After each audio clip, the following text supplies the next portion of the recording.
and gentlemen, I blame that goal on this guy. It was 2-1 until he decided to start talking big. My fault. It's definitely his fault. I scored for the Admirals on the second goal. But now it's tied at 2. It's all his fault. Bummer. Hampton Roads has a long-running high school and college sports tradition. It's time to give them the spotlight they deserve. This is 757 Sports Talk. Here are Matt Hatfield and Coach Ed Young.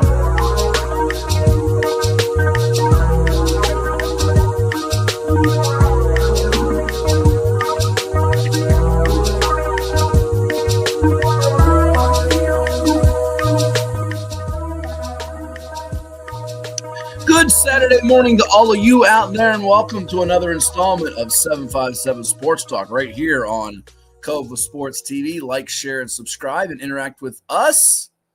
We've got ghosts and goblins and pumpkins and candy and Ed's favorite holiday, ladies and gents. It's in the books, in the rear view mirror.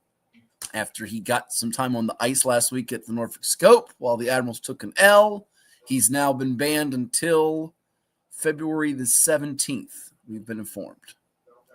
Good morning, sir. How are you? Good morning to all. The coach greets all. I am excited about hockey back. We saw a really good one. Unfortunately, it was a loss. Who's your favorite? I haven't asked you this before. Who's your favorite NHL team? That would be the Pittsburgh Penguins. Oh, you like the Penguins. Okay. Followed closely by the Boston Bruins. And every once in a while, I give a shout out to the Blackhawks and the Flyers. Those teams all rank in my top 4 or 5 teams. But I would have to say Penguins. You like our backgrounds this morning? Just shifting from thing to thing to thing. You like that? Does that get you all excited? Understanding that Halloween is now over, and now you put stuff up now. We're behind the times, but what's to be? It's par for the course, as they say. It's expected. It's better than fooling the pool, so I'll just keep quiet. Well, it was a very long evening for me. I didn't get in and get some shut-eye, some wink, if you will, till about 2:54 a.m., thereabouts. But we have a lot of high school football action to go over. Well, before we do that, though, did you hand out candy at your door, or did you turn the lights off and like you were not home? Because I know that's something you would do. Lights off. I wasn't home. I was working the field football game, which was a nice win for us. So if I was there, I bought 3 bags of candy. Why I did that, knowing that, wait a minute, I'm not going to be home to give out candy. And the candy I bought, it's good candy, but a lot of it I don't really eat. So now I'm just going to have to just go somewhere and give out candy for the heck of it, which won't look good. But yeah, I did. I bought 3 bags of candy, and I'm thinking, wait a minute, I've got the football game, so I won't be here to do it. You know, you could have just asked a neighbor to like hand out candy on your behalf, just given your bowl of candy or bag of candy to he or she to distribute out to the little ones as they made their trek around the neighborhood. That would have been the prudent thing to do. You like that word I use there, prudent? Yeah, prudents are good to eat too, but I wouldn't hand them out for candy for what? Halloween. No, it would have been the prudent thing to do. Oh, I thought you said hand out some prunes. I'm not going to give kids. No, prudent, Prudent. Look it up. Google it. You learned one word during the week, and now you got to use it. No. I didn't learn that word. I knew that word. Fictitiously, you have to use it now. Look that word. Okay, you can't spell it though. I spelled mine. But I'm glad the kids I'm hoping the kids had a great Halloween. Everybody got their candies and whatever. It is not one of my favorites. It's in the books. It's done with. And now we're coming up on one of my favorites, the 27th, I think the date is. It's a Thursday. Yes, that one I don't miss. 26 days away from the Turkey Day. You are correct. You are correct. But let's go through the high school football action, beginning with what transpired on Thursday night in the 757 and all over VA, the games that matter, because we have to encompass just beyond the 757 now that we're getting closer and closer to the playoffs in high school football. So let's do that. and let's go through and pick out some of the big games across. We don't have to go by district now. We'll just pick out some of the big games that happened all across VA and get your quick take, because I'm going to look at them alphabetically on VirginiaPreps.com. This is the way to do it. Is just go to the scoreboard message board. I'm gonna learn you some things, as the Blast man used to tell us, the late tournament career. I'm gonna learn you some things. You say, you mean teach you some things? No, learn you some things here. So share the screen for you. Chance to see what we have up on the webpage. And I'll give you a chance to see where I'm going with some of this. I'll just pick out a game that I like on the front page, or I should say the score list. There you go. Look at all those things. We got the Halloween scoreboard, the blogs, the top 10s, the power ratings, all that good jazz. Wednesday night, though, it was a game in Richmond. Huguenot beat James River and Midlothian 54 to donut, nothing. Then we go alphabetically, and we'll just pick out some games of note. Armstrong still undefeated, Ed. They're one of 14 unbeatens in the state. Coming into the week, they were all over Hanover 47-16. Hanover had just one loss, lost to Verona, then loses again to Armstrong here. Couple of tough teams in their district. Meanwhile, in the Beach District, Bayside got back on the winning track 45-20 against Ocean Lakes in a game where, oddly enough, the Dolphins had a young man have 4 blocked extra points. You say, what? Yeah, a player for Ocean Lakes in defeat blocked 4 extra points. Rashawn Orr. That's an oddity, one of those statistical oddities that you never see, hardly ever. Buffalo he blocked all four himself. He blocked all 4 by himself. That's got to be a record at any level ever. I can hear that now. It's like when you're a little kid, I did all by myself. You're a big boy. Yeah, that's what he did, all by himself. But it wasn't enough, and you know what it meant? It meant the other team was scoring if he had to block that many extra points. Bayside did that, 45 points, as they respond from the back-to-back losses they suffered to Green Run, expected, and the one to Kellam, which was more on the unexpected side of things. All right, another game. Here's one that I know is going to catch your eye in terms of the statistics here. The numbers by another individual. Bethel won over Menchville 55-6. You say, what's the big deal in that, Matt? I mean, I picked Bethel to win like 52-3. What's your point? Well, how about Ferrari Amari? You know what I'm talking about, the running back for Bethel, Amari Pryor. Listen to his numbers, the Hampton University commit. 23 carries for 255 yards and 7 touchdowns, had 330 all-purpose yards in the game. Question for you, sir, is he going to be the Chicho's Pizza 757 football player of the week to make it 2 in a row from the PD after last week? Denby quarterback Kevin Paca got it, or do you want to, Matt, I want to reserve judgment, see who else is in the mix that could get that on. He's got my first place vote so far. Okay. So far is what you say. All right. So far is what Coach Young says. Caroline responded from its first loss that they suffered last week to Cortland. They beat King George, as you see there, by a count of 54-14. What else happened? Central Lunenburg, my man Will Thomas and his Chargers, they're still unblemished. Now 9-0 after they beat Nottoway 43-8. They're closing in on a perfect regular season for the second time in 3 years. You want to read about those Chargers, you can do so every week in my notebooks in the Farmville Herald. There's a shameless plug from me. Centerville, after beating Madison and Westfield, they're able to get it done against the South Lake Seahawks in a shootout game, 49-35. And speaking of numbers, how about the quarterback for Centerville who is going to Albany, Will Shields? And you say, why do we care? Man, I'm in the 7-5. I don't care about – well, you better care about Centerville in Northern Virginia because they might be making a state playoff push. In the game against South Lakes, 20 of 28, that's 71% completions for 414 total yards and 5 touchdowns, as Will Shields is making a strong case for Region Player of the Year in 6D, and he could be in the conversation for Class 6 State Player of the Year with those type of numbers for the Wildcats of Centerville High. And the Cox Falcons, they keep rolling, Ed. They're now 7-2 on the year, 48-6 over Princess Anne. They'll host Kempsville in the regular season finale. Falcons run for 284 yards. Their passing game had one of their crispest showings of the years, 10 of 14 for 104 yards. MJ Lemke leading the way there. Grady Swingo had a couple of touchdowns in this game, one on a run, one on a catch. Tyree Jeffries had 2 TD runs as well, as they hold the Cavaliers to just 105 yards of offense. And the Cox defense is really grabbing my attention right now because you say, well, they held PA to 6. What's the big deal there? But even prior to that, the Cox defense has been balling out all year long. Consider this. They held Green Run to 20, which is a mighty strong accomplishment. Stallions averaging 42.4 points per game.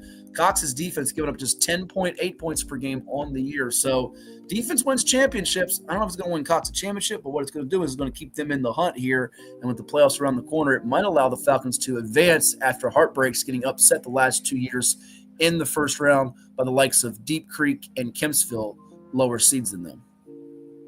Yeah, I'm looking at Cox as maybe could they possibly be the most improved team from beginning of season to right now? And I'm not saying, they were bad at the beginning of the year. No, they've had a good year, but they just seem to be really digging in that quintessential, are they peaking at the right time? And I keep looking at them as maybe that team, they're not the only ones, but that team that really stands out in that vein. Yeah, I'm with you. I think that's definitely the case for them, and it's looking good. I'm going to some more scores here as we scroll down the ticker. Dinwiddie wins over Prince George and Tom Hall's Royals 19-0. Graham, the G-men, they were struggling early on when they had the injuries. They're not struggling now as they're all over Tazewell, 59-donut. Hampton Crabbers, they've been good ever since that loss to Glen Allen that they took on the chin. They've beaten Phoebus, they've beaten Warwick, and they throttle Heritage by 50. We moved down the score sheet there. Hermitage doubling up Douglas Freeman, 48-24. Hickory a winner over Grassfield, 48-14. We'll get into it a little bit later. Hickory trying to battle with Deep Creek for that number 8 seed in Region 5A. James Madison a winner over Oakton, 47-12 there. Kempsville, you'll hear from Coach Daryl Sherry a little bit later on here, a winner over Kellam, 42-10. And the big one, Ed, we'll have him joining us at the top of the hour, the head coach of the Bulldogs. Woof, woof. Anthony Joffreyon's team rallying to win it 21-14 in a game where Zadarius Wynn really stole the show, had 2 pivotal touchdowns for them, including one on a kickoff return. Kings Fork got done against Indian River. You and I both had them in that game. They were down in this game, back and forth seesaw affair, lived up to its hype going in. Yeah, that was one to go back and forth in terms of picking. Being at Indian River, I was going to go with Indian River. I just think Kings Fork's a little bit stronger. And it was a low-scoring game, which I thought it would be, and it proved to be that, and the 1 touchdown win. But I think both those teams will be heard of in the playoffs for sure. Yeah, 21-14. We'll chat more about that game coming up with Coach Joffrey at the top of the hour. I mentioned Zadarius Wynn having a good game. So did DeAndre Artis-Boone and his defense keeping. There was one big strike from the freshman quarterback, Lord Malik Haru, for Indian River through the air, and they got the lead, as we mentioned, in the second half. Until Kings Fork pieced together a couple of scores in the fourth quarter. But ultimately, type of win that I'm sure the defense will take, knowing how dangerous Haru is throwing the ball. We watched a few weeks back against Nance whenever he had that 82-yarder to Ryan Robinson that trimmed the deficit to 7-6. That would be the tally until the Braves took the lead in the third quarter on Trey Pugh's touchdown run and a 2-point conversion. But Kings Fork got Isaiah Gilliam's 18-yard touchdown run and a big 4th and 1 from the 9-yard line. Coach decided to have Artis-Boone throw a pass to win for the go-ahead score. You don't see a lot of coaches throw it on 4th and 1, let alone go for it, but that ended up paying dividends for Kings Fork. So I'm sure you can get into that with the go for on 4th down. Also in the 7-5-7, Lancetown a winner over First Colonial 69-14. So that ends the Patriots' season at 1-9. Didn't have a great year there. A couple other notes about Loudoun County over Woodgrove, 21-20. Loudoun County now has the inside track for sure in Region 4C to get the number 1 seed. Loudoun County probably going to get the 1 seed there. Who gets the other 1 seeds, time will tell. If GW Danville does secure it, they've got Magna Vista next week in 4D. 4B, Dinwiddie's going to have the number 1 seed, it looks like, although Louisa and Verona and Huguenot all very good in that region. Nansman Suffolk over St. Anne's Belfield, 27-22. Norfolk Academy over Catholic, 48-6. Are we giving Norfolk Academy enough love on the private school side of things? They keep mauling people week after week. Great job again for that group and Coach Steve Moniger's team. Yeah, they're putting some points on the board, and we really, I don't remember. I'll take this credit. I haven't really mentioned their name. Private school playoffs coming up too. Probably a team that be heavily favored when whoever they're playing. Were they the ones that beat Granby? They were the ones that beat Granby. That's right. I'm glad your memory from like a week or two stayed up to date. I thought it was them, but I always get Academy and Collegiate mixed up for some reason. Well, Norfolk Collegiate doesn't have a football team. So there's no way to get them. Yeah, it wasn't them. They have a basketball team, but they don't play football over there. So you can't mix them up. Can't do that. Cannot do that. So we have our names now on the screen. Oh, Eureka! Isn't that cool? Go back to some more scores here for a second.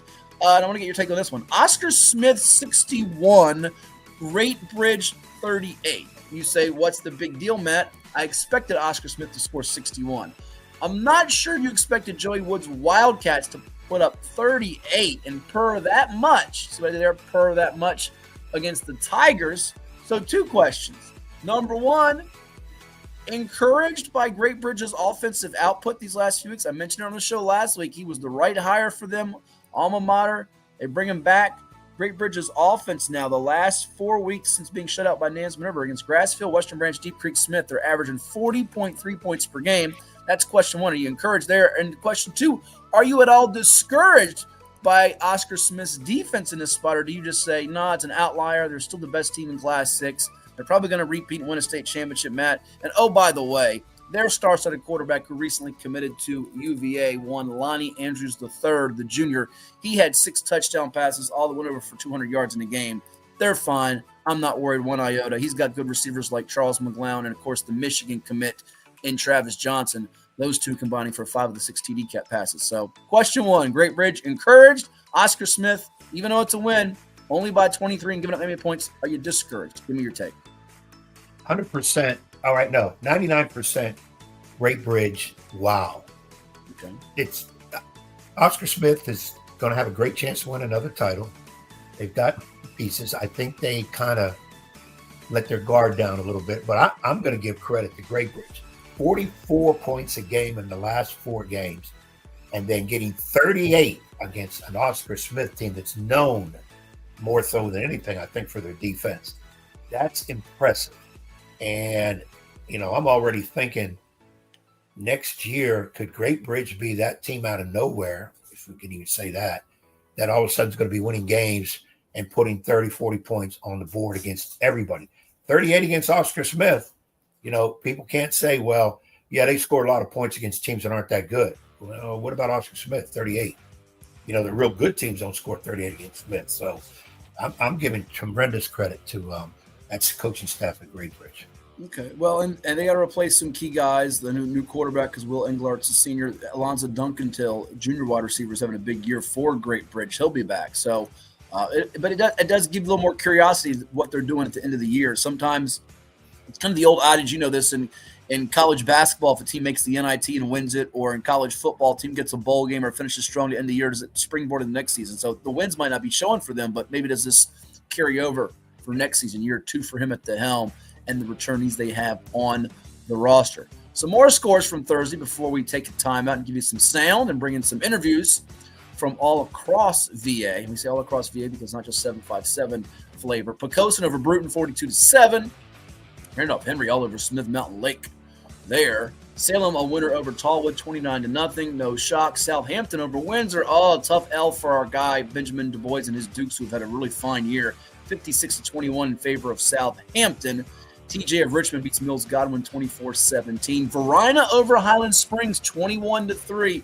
A lot of story, a lot of buzz about the I don't know if you've been following it closely, Ed, the young man for Verina, the running back Darren Williams, who came from Henrico, had a big game against Maury. He then got ruled, had to sit out until they were investigating how the situation was his transfer.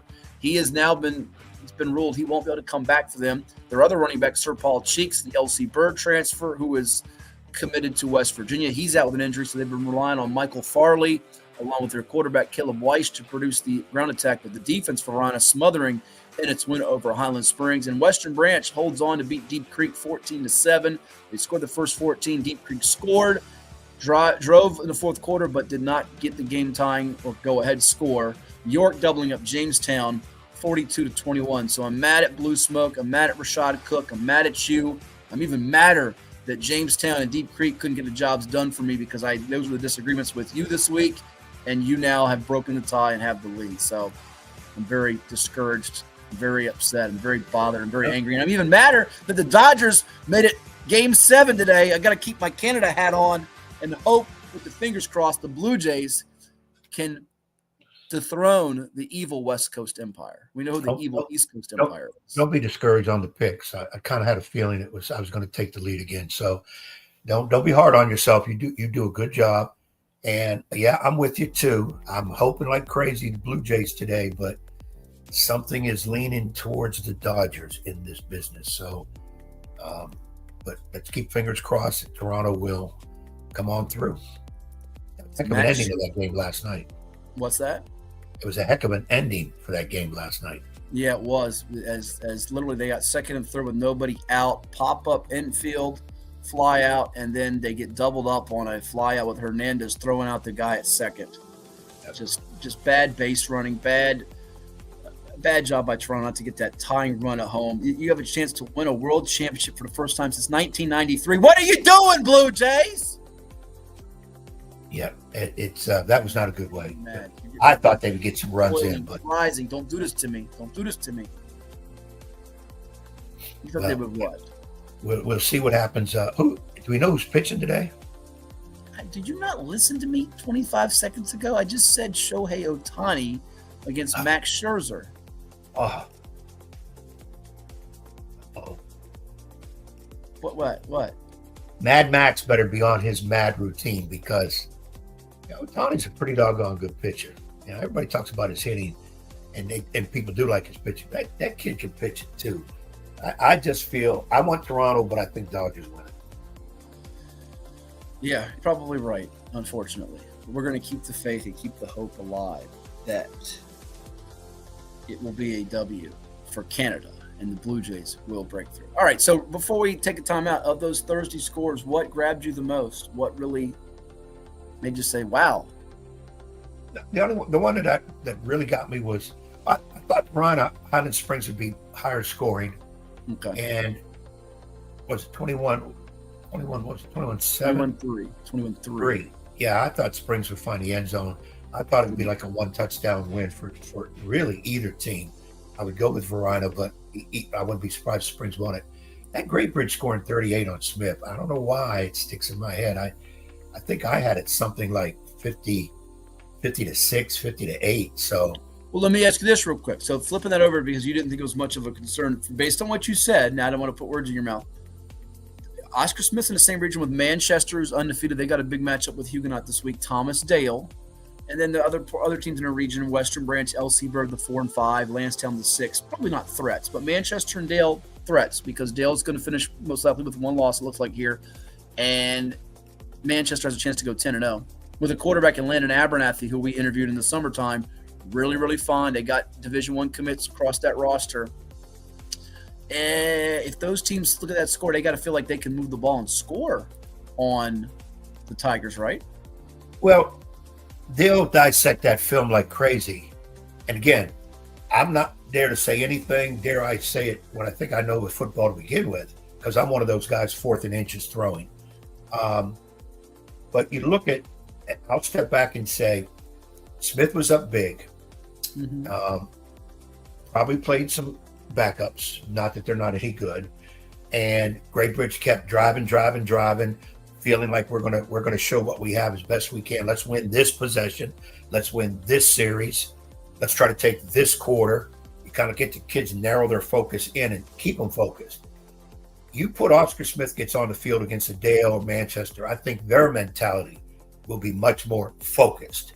And, I'm not sure how much playing time the backups would get in that game, but those that will get in there will be ready because he has played those kids a lot during the season. So they will be. That's why they're always going deep in the playoffs. I think that's a outstanding trait among championship teams almost at any level. You play those kids that aren't, quote, starters enough that they almost feel like starters. So now come playoff time, when you do need them, an injury or whatever happens, those kids are ready. So, and that, again, that's the mark of a good program as opposed to a good team. So I think when Smith takes the field against one of those powerhouses in the playoffs, their mentality will be much more focused, and they're not giving up. They could, but I don't see them giving up 38 points in the playoffs. Okay. And I don't see them scoring 61. Teams are just too good. Gotcha. We'll run down the scenarios for some of the playoffs moving forward as we get ready for the final week of the regular season. When we come back, you'll hear from Kempsville head football coach Daryl Cherry after his team's win over the Kellam Knights. You're watching 757 Sports Talk with us, and it's on Cova Sports TV. Now, this is from those that help make it possible each week with all of you. What makes a life a good one?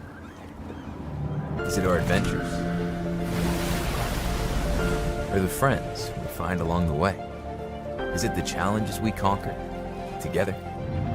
Maybe it's the people's lives we touch every single day.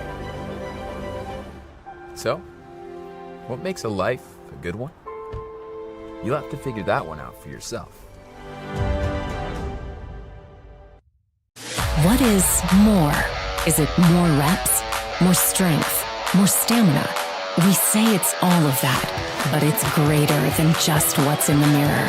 It's about improving your mental and physical health. More is a feeling of achievement, fulfillment, confidence. It's looking better, feeling better, being better, and it's our mission to get you there. Because here, you are more. One Life Fitness. Portco is your local nonprofit organization dedicated to economic empowerment through employment for people with disabilities. We focus on abilities, not limitations, providing on-the-job vocational support. Find your pathway to employment. Contact us or learn more at portco.org.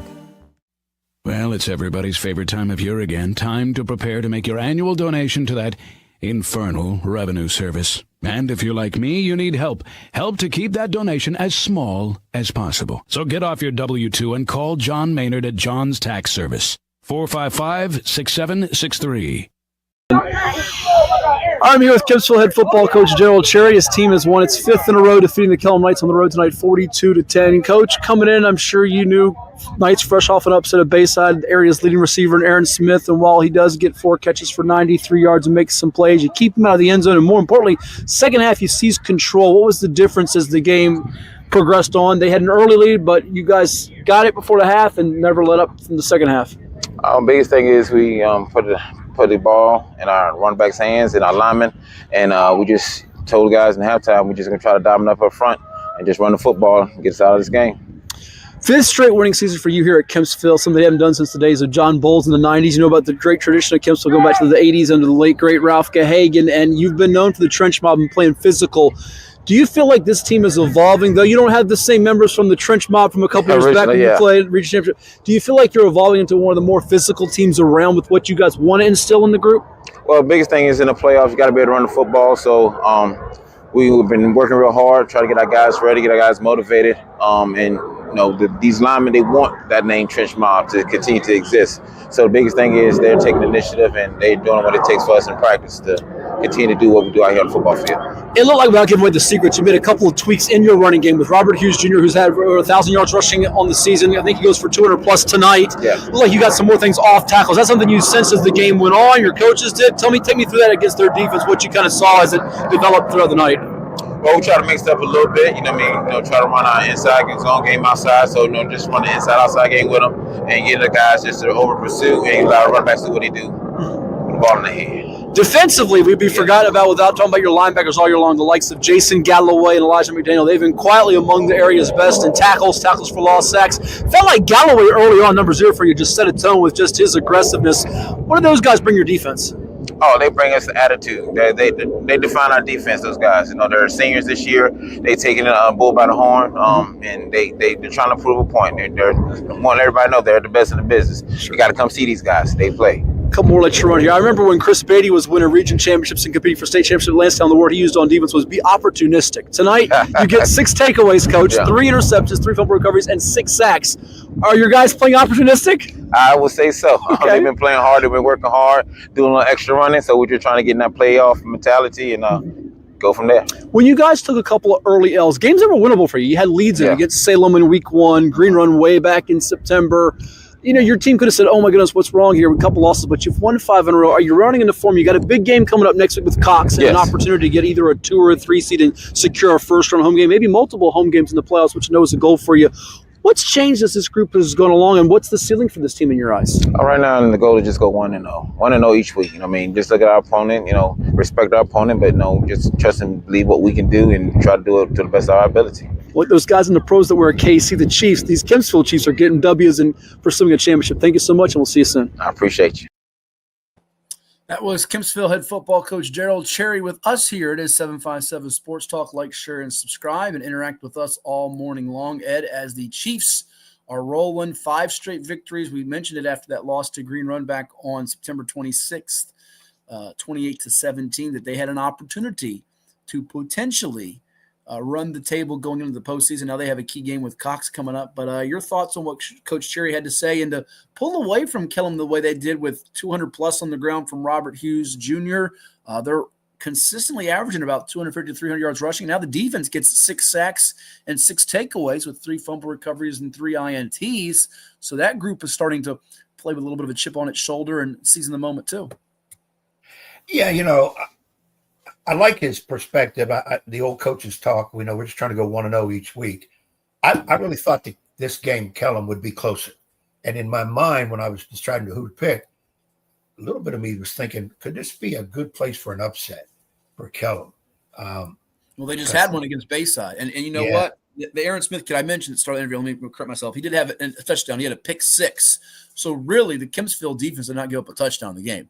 That was the only score that Kellam had. Now, Smith he got dinged up late, but 4 catches for 91 yards. He was the only 1,000-yard receiver in Hampton Roads coming into this game.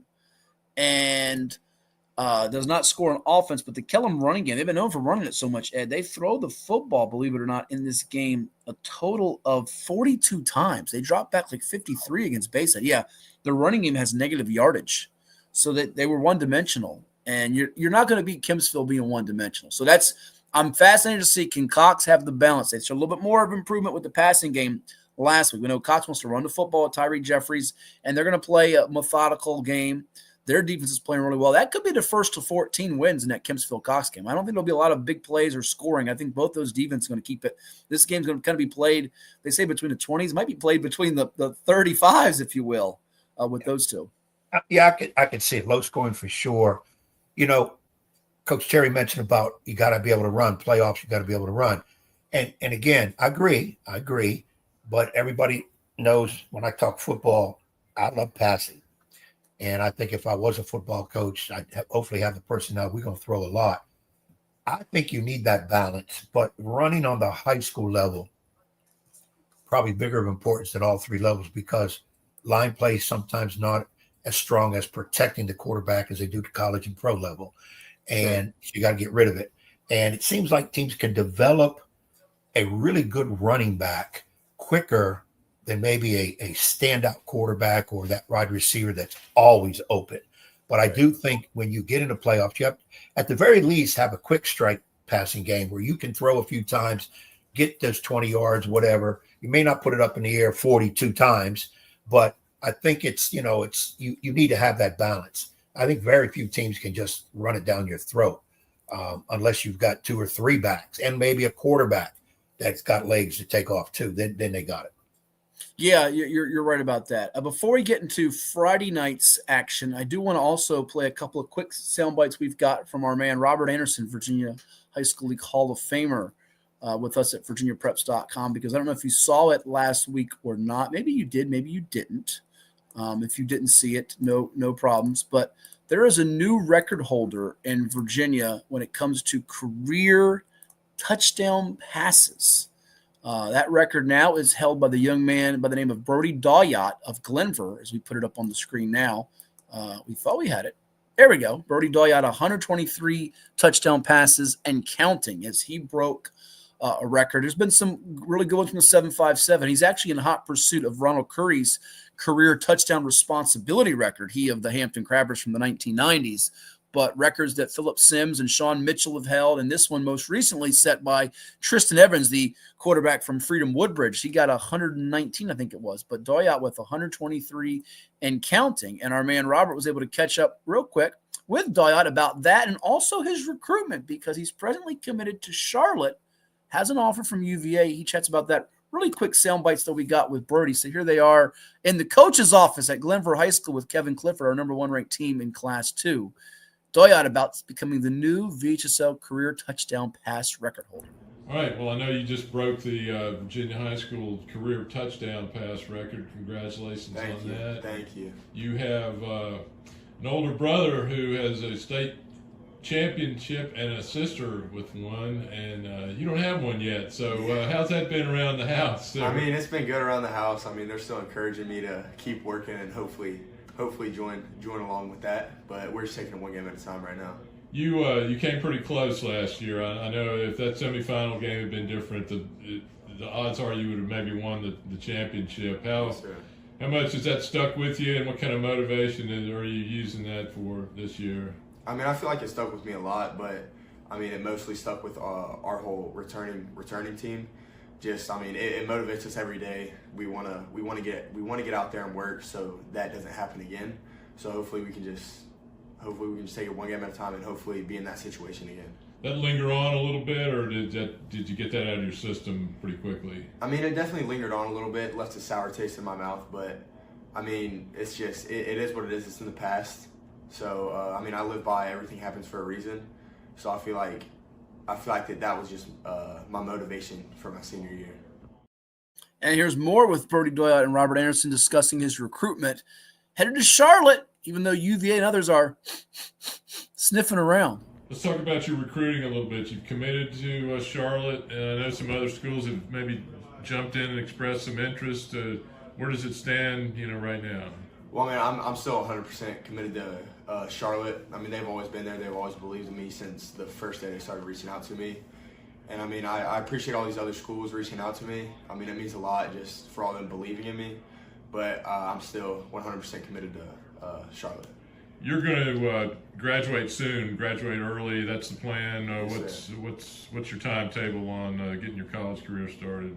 I mean, I'm going in there, I think, sometime in January, either early to mid-January. I'm going in there, enrolling, taking 15 hours of classes and starting spring ball, working out with them, just getting to know the field, just getting to know the playbook. So hopefully that leads on to special stuff for my freshman year. College football's landscape's changed a lot. Recruiting's changed. The transfer portal's changed a lot of things. I mean, is Charlotte a school that recruits a lot of freshmen, or how a mix of both, transfers, freshmen? How does that look? I think they go in the transfer portal a little bit, but I feel like they mainly just go to some high schoolers. Because I mean, this year we have, I think, right around 16 to 18 freshmen that are coming in, and then I mean, of course, we have a couple transfer portals that are coming in, but I feel like they mainly just look at high schoolers. Now, at your size, I know you could play defense maybe, or are you going in as a quarterback? I'm going as an offensive athlete, so just I'm gonna start off in the quarterback room, but they also said they're gonna look at me as like a tight end, so we're just gonna see where the wind takes me. See where the wind takes them. That was Brody Doyot of Glenver High School, the Highlanders' all-time record setter in Virginia high school history now in touchdown passes. And he's chasing the touchdown responsibility record because he's gotten some on defense, too, at his defensive end. A couple quick things I want to throw your way. And you've coached college ball on the basketball front than football.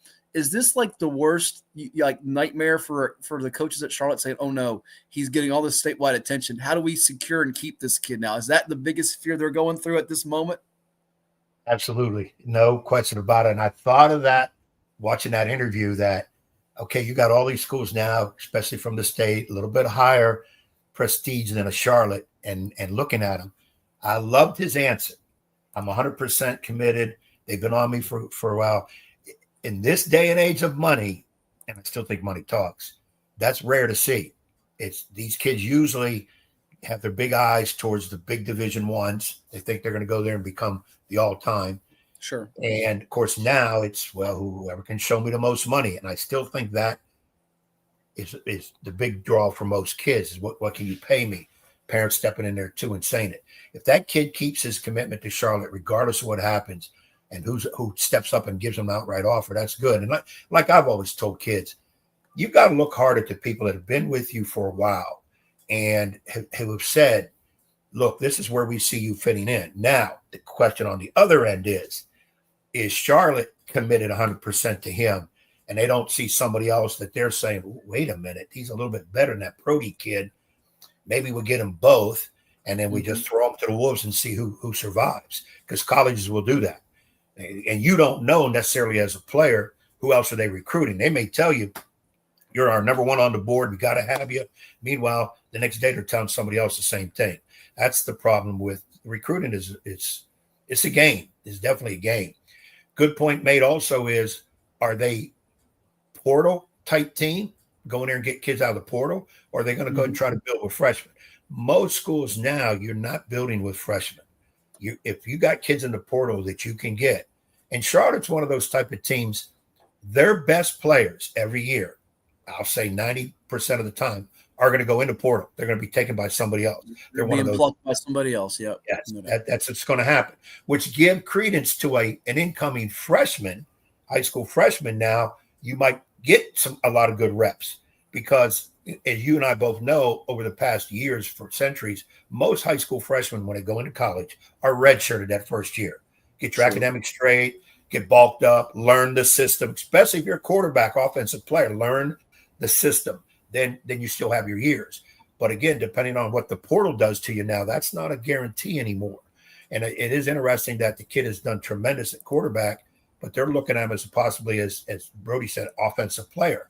I may be in a tight end room. I may be a running back. Who knows? And then, as you stated, the kid can play defensive end, which I never think of a quarterback on offense being a defensive lineman on the other side. Right. It usually is maybe a linebacker, a safety or whatever, but not a defensive lineman. Sure. So, well, that's how more often people realize. Sometimes a player gets recruited for a certain position and they'll switch his position. Virginia Tech was famous for that when Frank Beamer was there. You think Greg Boone, one of those guys that comes to mind playing tight end. Bucky Hodges, another guy, same thing from Salem, and Oscar Smith there. Those two guys.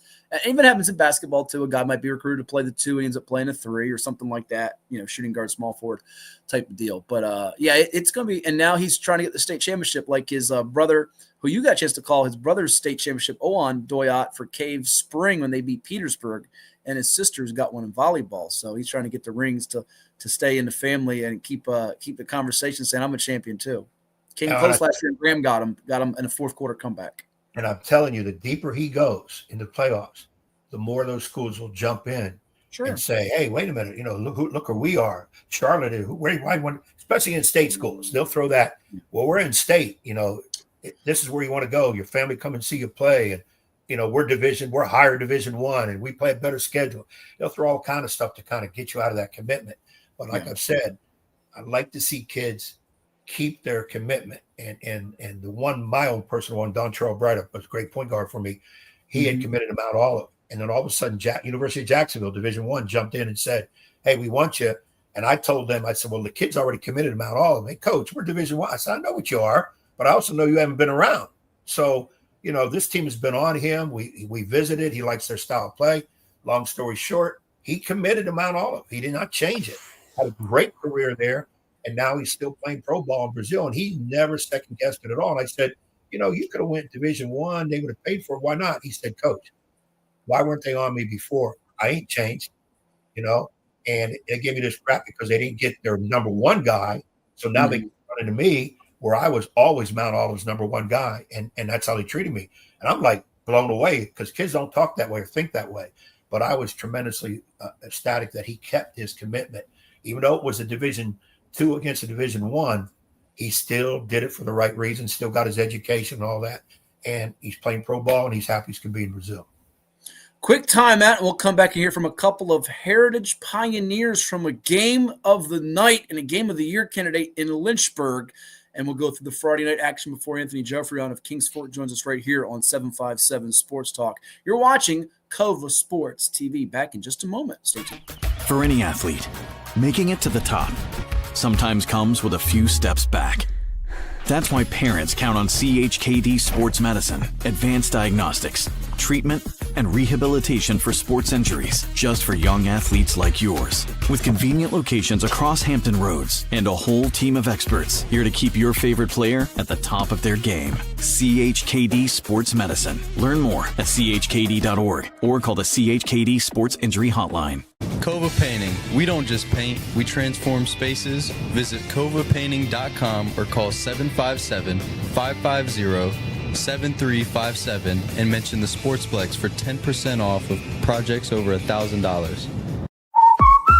What's up at DQ? Oh, just the best deal ever! The $7 Bacon Cheeseburger Meal Deal. Bacon cheeseburger for a limited time, plus fries, drink, and a sundae. Yeah, this is not the time to be modest. It's all full size for just $7. And there's bacon on that burger. The $7 Bacon Cheeseburger Meal Deal. Now, for a limited time on the $7 Meal Deal lineup. Only at DQ. Happy tastes good. All right, I'm here with the terrific tandem of the Heritage-Lynchburg Pioneers. We got the quarterback, Ayden Slasher, tonight runs for 121 yards and 2 touchdowns on 23 attempts, and Zaid Holloway, 94 yards, 13 attempts, 2 scores, 35-33 over Liberty Christian, the reigning 2-time Class 3 state champs. All right, Ayden, this had to feel sweet. It was a knock 'em, sock 'em, rock 'em, sock 'em, whatever you want to call it, fight. And I know the way your coach, Coach Brad Bradley, teaches you guys, it's going to be 48 minutes, if not more. Did you think this one might get on the last play of overtime tonight? Yes, sir, for sure. I feel like any game is going to be a tough battle. Always come down to the last 4 minutes of the game, and that's what we always work for, the last 4 minutes of the game. Zaid, in the past, if you got down to Liberty Christian, you might not have won this type of game. But what was able to allow you all to battle back in this type of game? What allowed you to keep fighting, and they took the lead and had momentum? Our physicality and our brotherhood. We all together. It doesn't matter if we go down. We're still going to pick ourselves back up. I mean, our team is just like that, I feel like, honestly. They've beaten you the last 3 times. Was there extra motivation knowing there's the Seminole District at stake? You could see these guys again in the regional playoffs, but there's a lot more to this game than an ordinary game on a Friday night? Yes, I mean, every game is a lot more. It doesn't matter who we play. I mean, the bad teams, the good teams, we got to prep good. Nice. I mean, we got to be perfect. We want to be perfect. Everything's not perfect, but we want to be perfect. You responded from the interception. You guys were driving, but did you feel like in the second half you were starting to find your rhythm? What changed for you guys from early on? They had a couple 3-and-outs, but you guys got in a rhythm offensively and felt like you couldn't be stopped unless you stopped yourself in the second half. Yes, sir. I just want to say just thank you up front. I feel like them is the ones who really got us going or helping us move the ball, because we can't move the ball without them or get going at all without them. I feel like that's where it started at, and they got me up. They came to me after the interception. Stay up. We got you. We'll go get it back, and that's what we did. Was the most nerve-wracking play for both you guys the 4th and 1 from the 6? Because it felt like you got a first down of the pass interference. Take me through kind of that. Once you got that, was it kind of a sigh of relief? All right, we can make this a 2-score game. Take me through that play again, both of you guys. Okay, before the play, teammate Jaden Miller came to the huddle and made a call himself, and I agree with it because I seen everybody flow to the other side. We ran it. I seen it. I'm gonna give Jackson a chance. I seen him hold, and a flag go out, so I got happy. Then I seen it was 4th down. I'm like, oh man, 4th and 1. We gotta punish it down, get this 1 yard. That's what we did. Talk to the O-line in the huddle, and they understood what I said. And we got it. You converted, or was it he that converted? I think he converted it on that 4th. You got it. Okay. But you're playing defense. There you go. He got you. You're playing defense, so you're sitting there going, oh, no, we're not going to get hosed on a play. Look, they fumbled it. Take me through this and to play both ways tonight in a game like this, as physical as it was. Right. Playing both ways. I mean, the defense, honestly, our physicality, we want to get to the ball. We want to fly around. Remember our reads, do our keys. Do our keys. I mean, get to it. We just like to fly around, honestly. All right, last one for you guys. Tough questions. Here's the fun one. It's Halloween. What's your candy you're picking tonight? What's your go? What are you munching at? What's the candy? Nerd clusters. Nerd clusters. How about you? I might gotta go. You probably Skittles. Skittles is what he said? I knew it. He said Skittles. Nerd cluster Skittles. Trick or treats. The Pirates going to win a thriller tonight, 35-33. Congrats, guys. Yes, sir. Thank you, sir. Appreciate you. Thank you. So that was Heritage-Lynchburg's duo of Ayden Slash, the quarterback, and Zaid Holloway, the running back. They combined, Ed, against a really good Liberty Christian team, and which was a back-and-forth affair. You'll hear from Coach Brad Bradley a little bit later on in the show. They combined for a total of 36 rushes for 215 yards, and those two guys had 4 of the 5 touchdowns in that 35-33 game. That was really, the extra points. Liberty Christian missed one, 2-point conversion. Heritage got those 1 or 2 plays really made the difference, because LCA's quarterback, Luke Gaither, who's a junior, transferred in from Radford High School, threw for 235 yards on 12 completions and 4 touchdowns against a defense that really hadn't given up 14 points or more than 14 points to any Virginia opponent. They lost that first game of the year to in Ironton, in Ohio to Ironton. But so there was really it developed into a shootout or a track meet, even though it was not that way early on. Heck of a ball game. It's right up there for me making that trip to Lynchburg. Right up there with the Maury McNamara game that was triple overtime back in September. Those two are the flip a coin, which was the best game of the year. That one might get the nod because it's fresher in my mind, but they were both fantastic games. Yeah, I kind of thought when you were talking about maybe going out and see that, you had mentioned that, you got a feeling this could be one of the state games of the year, which obviously it came into that. Of course, I remember telling you your experience on the travel to Lynchburg might be the experience of the year for you personally. Yeah. Another story. Well, I do want to put out there for those that haven't seen the news, there was an unfortunate situation last night on our way there. People were hospitalized. I don't know what the status of the people that were involved in the wreck, but a semi knocked a truck off the road and it hit a kid who had just gotten off a bus. There were some life-threatening injuries. It was just a terrible scene. We got behind it, but we're fortunate that we were not involved with it. But I want to send my prayers and thoughts to those that were, because it was a pretty horrific scene, about 8-9 cars in front of us on the way there. So, that was on 460. Yes, we were literally 30 minutes away from the stadium. It was smooth sailing for the first 3 hours, and then the last 30 minutes of what was supposed to be the trip became about a 2-hour situation. So, just when you see just different firemen and paramedics, people, and then I think they had to airlift. It's just one of those.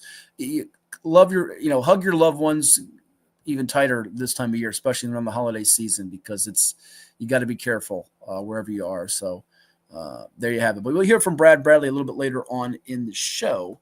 Let's go back to some more scores and fire up a little bit. Before we move on to scores real quick, both those young men, any idea on the recruiting of them? Not getting a lot of things, but I think there's going to be some opportunities for both of them. They're not a hallmark recruits. I could have asked them that. I was trying to get back home before 3 a.m. So if I wanted to go longer with the interview, we could have done that. We still had to talk to Coach Bradley, who was very fired up. He is much like I'll say this in a very positive way. He's like the Rich Morgan, if you remember Rich Morgan and Oscar Smith of Lynchburg. He's really fired up, passionate, emotional, and his kids run through a brick wall for him and love him. So let's go back to some more of the scores, though, before we bring in Anthony Joffrey on of the Kings Fork Bulldogs, as last night Atlantic Shores got a W, Ed. They were able to beat Olive White Academy 39-0, and they can thank Coach Wayne Lance's son, Micah Lance, for having another spectacular outing, throwing the football, slinging it around. As Micah, listen to these numbers, you say Chicho's player of the week.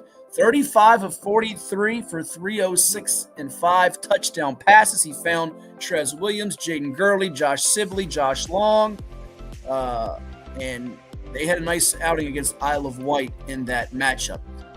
Others that happened around the state of consequence or note, you see Amherst put up a 74 spot on the board there. Battlefield wins by 30. We scroll down there, Broadway, they have the number 1 seed at the moment in Region 3C. That could change with Heritage playing Jefferson Forest next week, and Liberty Christian's loss. Buckingham all over Amelia. You had Chilhowie win by 33. Christ Church a winner over Norfolk Christian 13-6.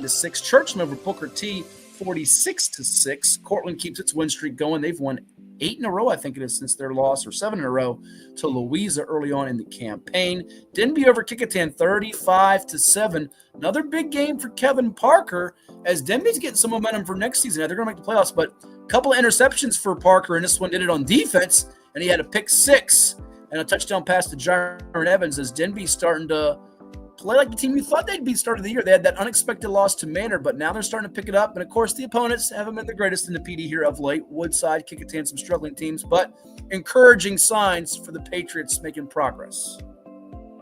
I agree with you. We both thought Denby would have a really good season.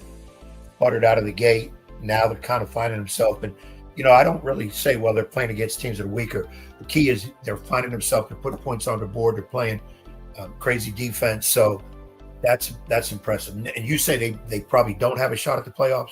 No, they will. They're going to make it in 4A. They're not going to get a home game. They're going to open up on the road in 4A.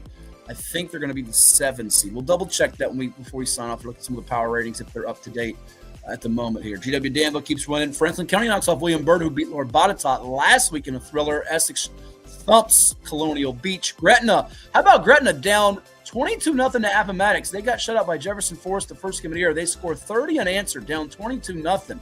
Big props to Rayshawn Logan and the Hawks. You saw the Heritage Liberty Christian score. Hopewell squeaks by Matoka. Independence edges Gainesville by 1. Jefferson Forest beats Brookville pretty handily. Lake Braddock shuts out Fairfax. Louisa, Western Albemarle. That might have been game of the night number 2. 58-41. The Lions still roaring.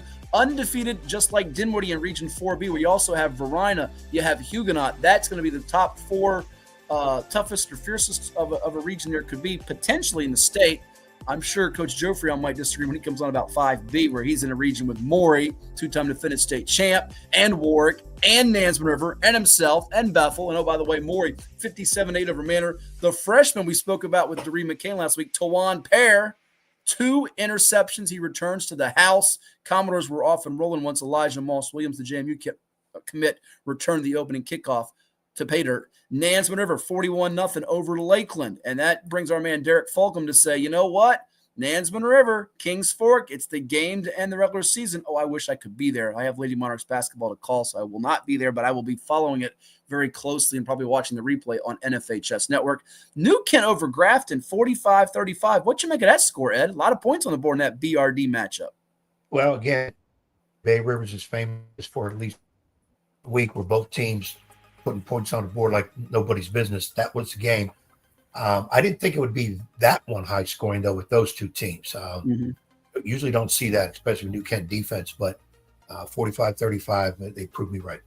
Patriot beats Garfield by 7. Phoebus over Woodside, 47-6. Jaden Javier has a big game. I think he had a couple of picks, a couple of scores in that one for the Phantoms. He was certainly making his presence felt and known in that matchup. Looking at some other games that took place in the state of Virginia of note. Riverbend over Massaponax, 43-14. Riverhead shuts out Stanton. Salem all over Hidden Valley, 56-7. Watch out if you're GW Danville. You don't want to see Salem in the 1-8 game. You say, why? Salem is struggling, but they have bitten GW Danville pretty hard in the past in the playoffs. And Smithfield a winner over Gloucester, 49-0. You were there for that one. Packers looking pretty good right now, huh? Put it into end zone early, fumble recovery early in the game, picked it up, rolled it in. And after that, they just pretty much had their way the whole way. And I have to say it, I was hoping for a running clock. It was cold. It was cold out there. And I'm dancing around on the track, trying to keep warm and thinking, come on, get this to the 35 points. No disrespect, Gloucester, but I got to get in that car, get some heat. So, and Tracy Parker and the gang did it. So, put 49 up on the board. We're going to be a little bit tougher next week. Got to go to Pocosin. Well, and I was just about to say, that's another game of the week candidate here. Pocosin had the one blemish against War Hill. So if you play the transitive property game, Smithfield, who lost in 4 overtimes to Pocosin last year at home, they got to feel like they can win this game. Now, whether they will remains to be seen. But remember, they beat War Hill, who beat Pocosin. So if Team A beat Team B and Team B beat Team C, can Team A beat Team C here? We shall see if the Pocosin Islanders can knock off the Smithfield Packers. And 2 more before we take your time out, or a few more before we take a time out and bring in Coach Anthony Joffrey onto the Kings Fork Bulldogs. Sussex Central over Brunswick by 20.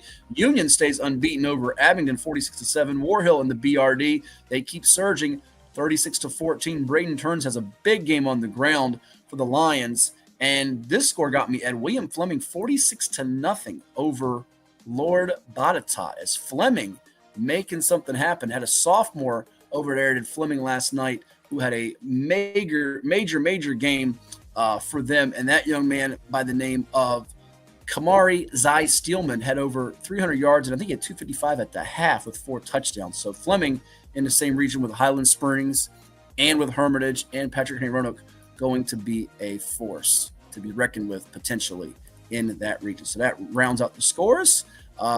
Quickly, any thoughts of what happened on Friday night? Not a whole lot in the 757. A lot more took place on Thursday. And the playoffs are starting to crystallize the picture. Well, like we said before, cream rising to the top at this time of the year. It was a surprise that a lot of schools did move their game from Friday night to Thursday. I guess Halloween took precedent over the game. So I'd say hats off to the teams that said, we're not, don't worry about candy takers. We are having our game on a Friday night. Good job. why are you so anti-Halloween? It's now behind us. Anyway, we've got Anthony Joffrey on. We'll find out what he dressed up as for Halloween. Matter of fact, I wish I had the video he put up on social media. You got to see, because I think he went as something yesterday at the school. But anyhow, it is 757 Sports Talk. We'll be back in just a moment after we hear from Chicho's Pizza and others right here on Kova Sports TV. For any athlete, making it to the top sometimes comes with a few steps back. That's why parents count on CHKD Sports Medicine, advanced diagnostics, treatment, and rehabilitation for sports injuries, just for young athletes like yours. With convenient locations across Hampton Roads and a whole team of experts here to keep your favorite player at the top of their game. CHKD Sports Medicine. Learn more at chkd.org or call the CHKD Sports Injury Hotline. Kova Painting. We don't just paint, we transform spaces. Visit kovapainting.com or call 757-550-7357 and mention the Sportsplex for 10% off of projects over $1,000. What's up at DQ? Oh, just the best deal ever! The $7 Bacon Cheeseburger Meal Deal. Bacon cheeseburger for a limited time, plus fries, drink, and a sundae. Yeah, this is not the time to be modest. It's all full size for just $7. And there's bacon on that burger. The $7 Bacon Cheeseburger Meal Deal. Now, for a limited time on the $7 Meal Deal lineup. Only at DQ. Happy tastes good. What does happiness mean to you? Being in the ocean with you, watching you catch super fun waves.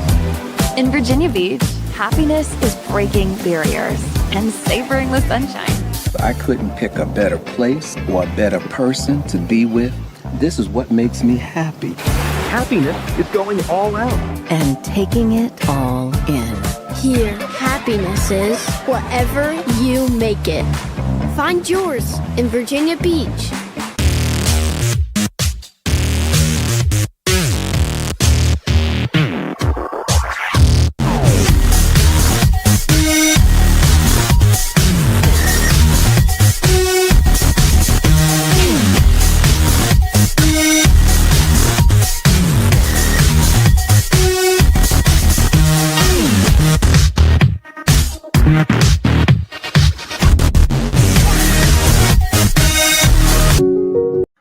Hey Alexa, who's better, Matthew Hatfield or Coach Ed Young?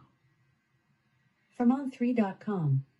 It was a 6-game win for Hatfield over Young, both of whom got better than 84% of their projections right during the 2024 regular season. Thank you for giving us the answer to that. This is 757 Saturday Sports Talk. Here are Matt Hatfield and Coach Ed Young.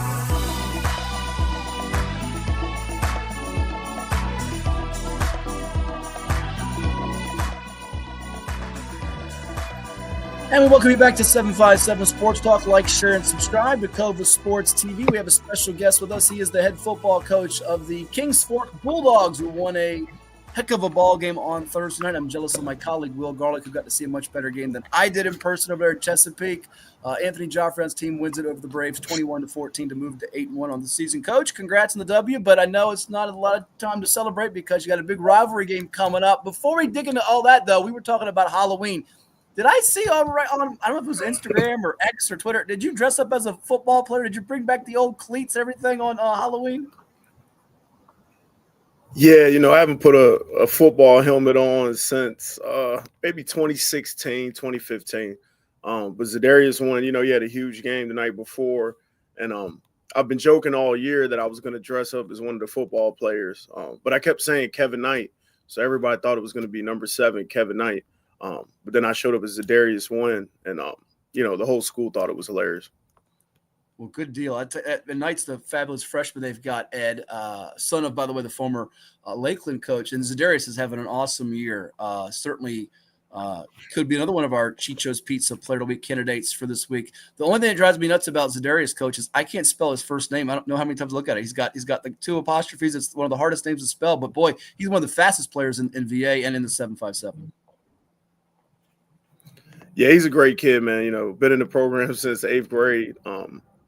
Just to see where he is now, man, going to North Carolina Central, which is a great program.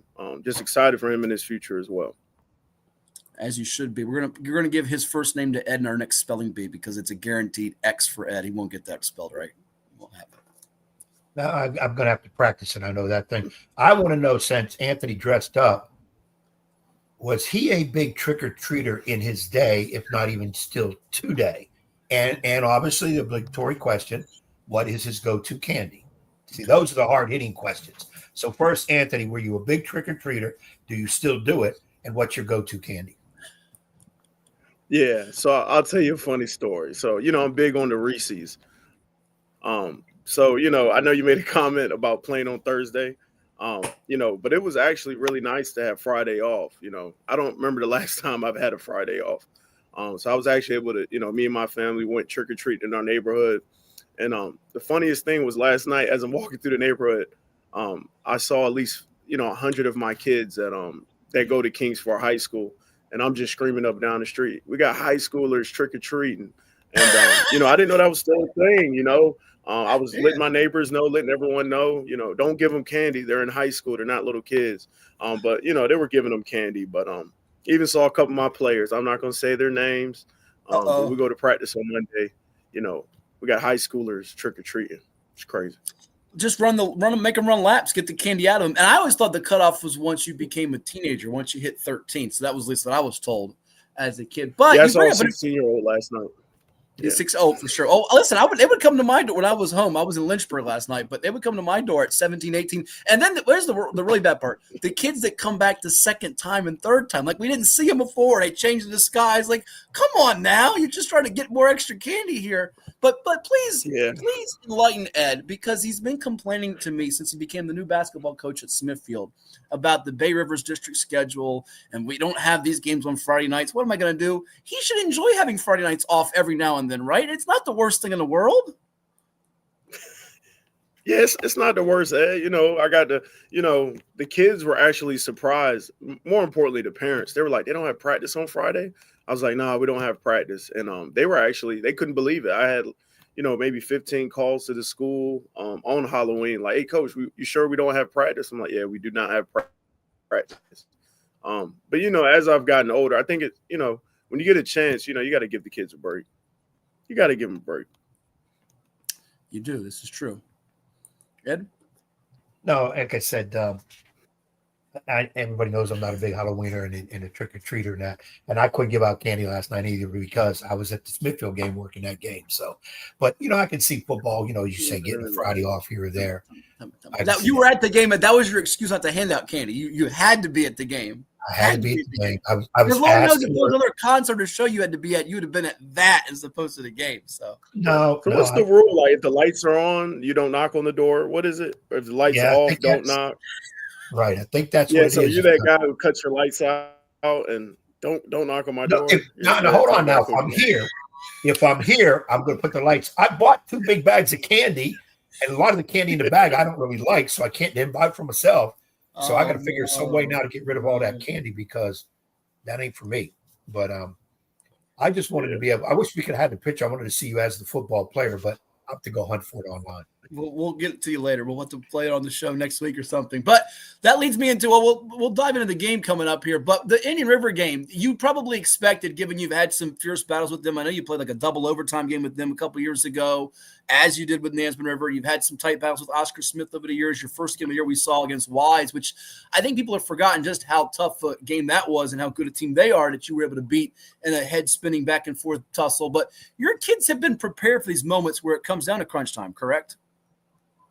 Yeah, just within the district, over the years, the only team that has really gotten us is Oscar Smith. And I just think this year, as coaches and as players, we just, had our worst game. We got to do a better job, going forward and things like that. But I would say that loss, really, helped motivate our kids, and coaches, just doing a better job. And, in the river, they're just, very well coached. The field, it was just really, a tough environment, to play in. It was very muddy. It was one of those type games, players really couldn't get their footing. So it turned into like a really, physical, type of game. And and as a fan, I'm pretty sure you enjoyed to watch it, just to watch two teams just play very physical for all 4 quarters. Well, and I want to ask you that before Ed jumps in here. You are a former football player from standout days, Ocean Lakes, defensive lineman, Shawan. Played for a couple of guys that we know quite well, Chris Scott, Tommy Austin, if I'm not mistaken, as well as your coaches. Are you one that, I've run into NFL guys that hate it, and I don't know all the reasons why, but the artificial turf grass discussion, which always gets discussed. Yeah. When you have rain like you did and you end up playing on a muddy field, you're probably saying, I need that turf. But there are some players that don't love the turf. Where do you stand on it now as a coach and as a former player? What do you make of it? Because there are more turf fields than in the past, but when you play on a field that's not the greatest, it can also impact your performance and how you go about doing things, correct? Yeah, but I think it's going to sound crazy. I think the beautiful thing about football is, you just got to show up and play. If it's turf, if it's grass, if you had to play on a basketball court. I know that sounds crazy. But football is one of those sports where you can't really control anything. You just got to go out there and play. You might play in the snow. You might play in the rain. So I think that's what makes football great. Even as a player, I was never, hey, we're playing turf this week. We're playing grass. It's going to be sunny because you can't control the weather. You just got to go out there and play. So I think that's what makes football great. You got to go out there and just play, no matter what the conditions are, no matter what the field is, just got to go out there and play. I think that's what makes our game great. We're chatting with Anthony Joffron. He's the head football coach of the 8-1 Kings Fork Bulldogs, who are averaging 39.3 points per game, giving up just 14.7 points per game as they're coming off their 5th straight win, 21-14 over Indian River before a matchup at home against the rival Nansemond River, a Suffolk showdown coming up on Friday, November 7th. It is 757 Sports Talk on Cova Sports TV. Like, share, and subscribe. Ed? You're going into this game with Indian River. Okay, it's in a little bit of a different type of field in terms of the mud and whatever. Does that change your perspective on maybe what has to occur right in those first few series, whether you're on offense or whether you're on defense? What has to occur because of field condition, or once you put a game plan in, it doesn't matter about condition. This is what we have to do. Yeah, I would say for us, it was, we have to be able to run the football. Running the football, like when you get to the playoffs, you're going to have to run the football. So for us, that defensive front from Indian River and their linebacking core, that's a very, physical group. Jamari Horton, Corey Sanderlin, number 5 for them, just really good players. And they made it tough for us to run inside at times. We even went quick game, like hitches, things like that. Their D linemen are jumping up, batting it down. It was a very physical game. And then, in the fourth quarter, we were able, to hit a couple runs outside, make some runs that we really needed towards the end. Artis Boone was able to, make some plays vertically, at the end of the game. But it's a physical football game. You got to be able to run the football at the end of the day. I know. Yeah, go ahead.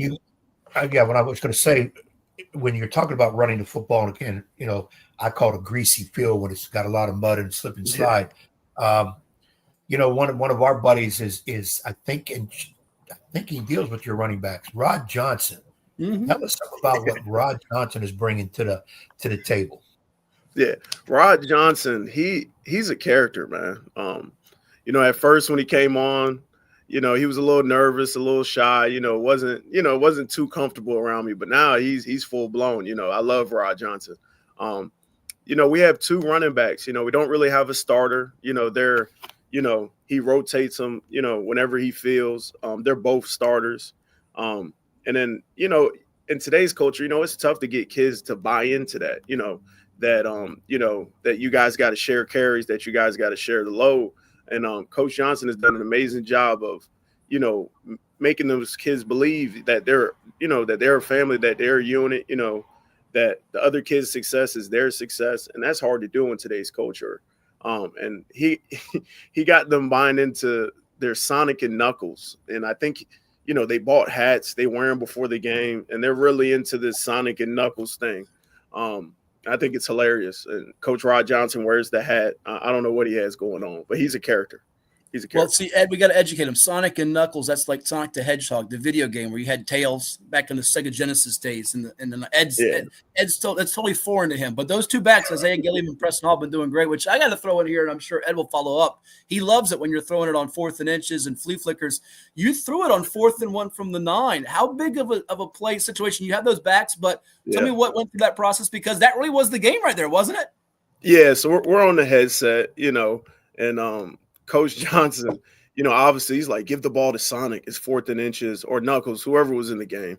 And then, Coach Asper, he's been with me for 4 years, but he would have been my coach in high school. He's been coaching longer than I've been alive, and he's like, you got to run the ball. And I kind of said, like, hey, DeAndre Artis-Boone's been here since 8th grade, so has Darius Wynn. Let's take this shot. And it ended up working out. But those communications in the headset, man, they're priceless, man. Those are some of the things that you remember, forever. And I'll never forget that conversation. It was hilarious. Ed can relate when he tells his assistant coaches to sit down. We're not going to press here or double team. I'm doing what I said, and that's what goes. And it's fine, all right? You do that all the time, don't you, Ed?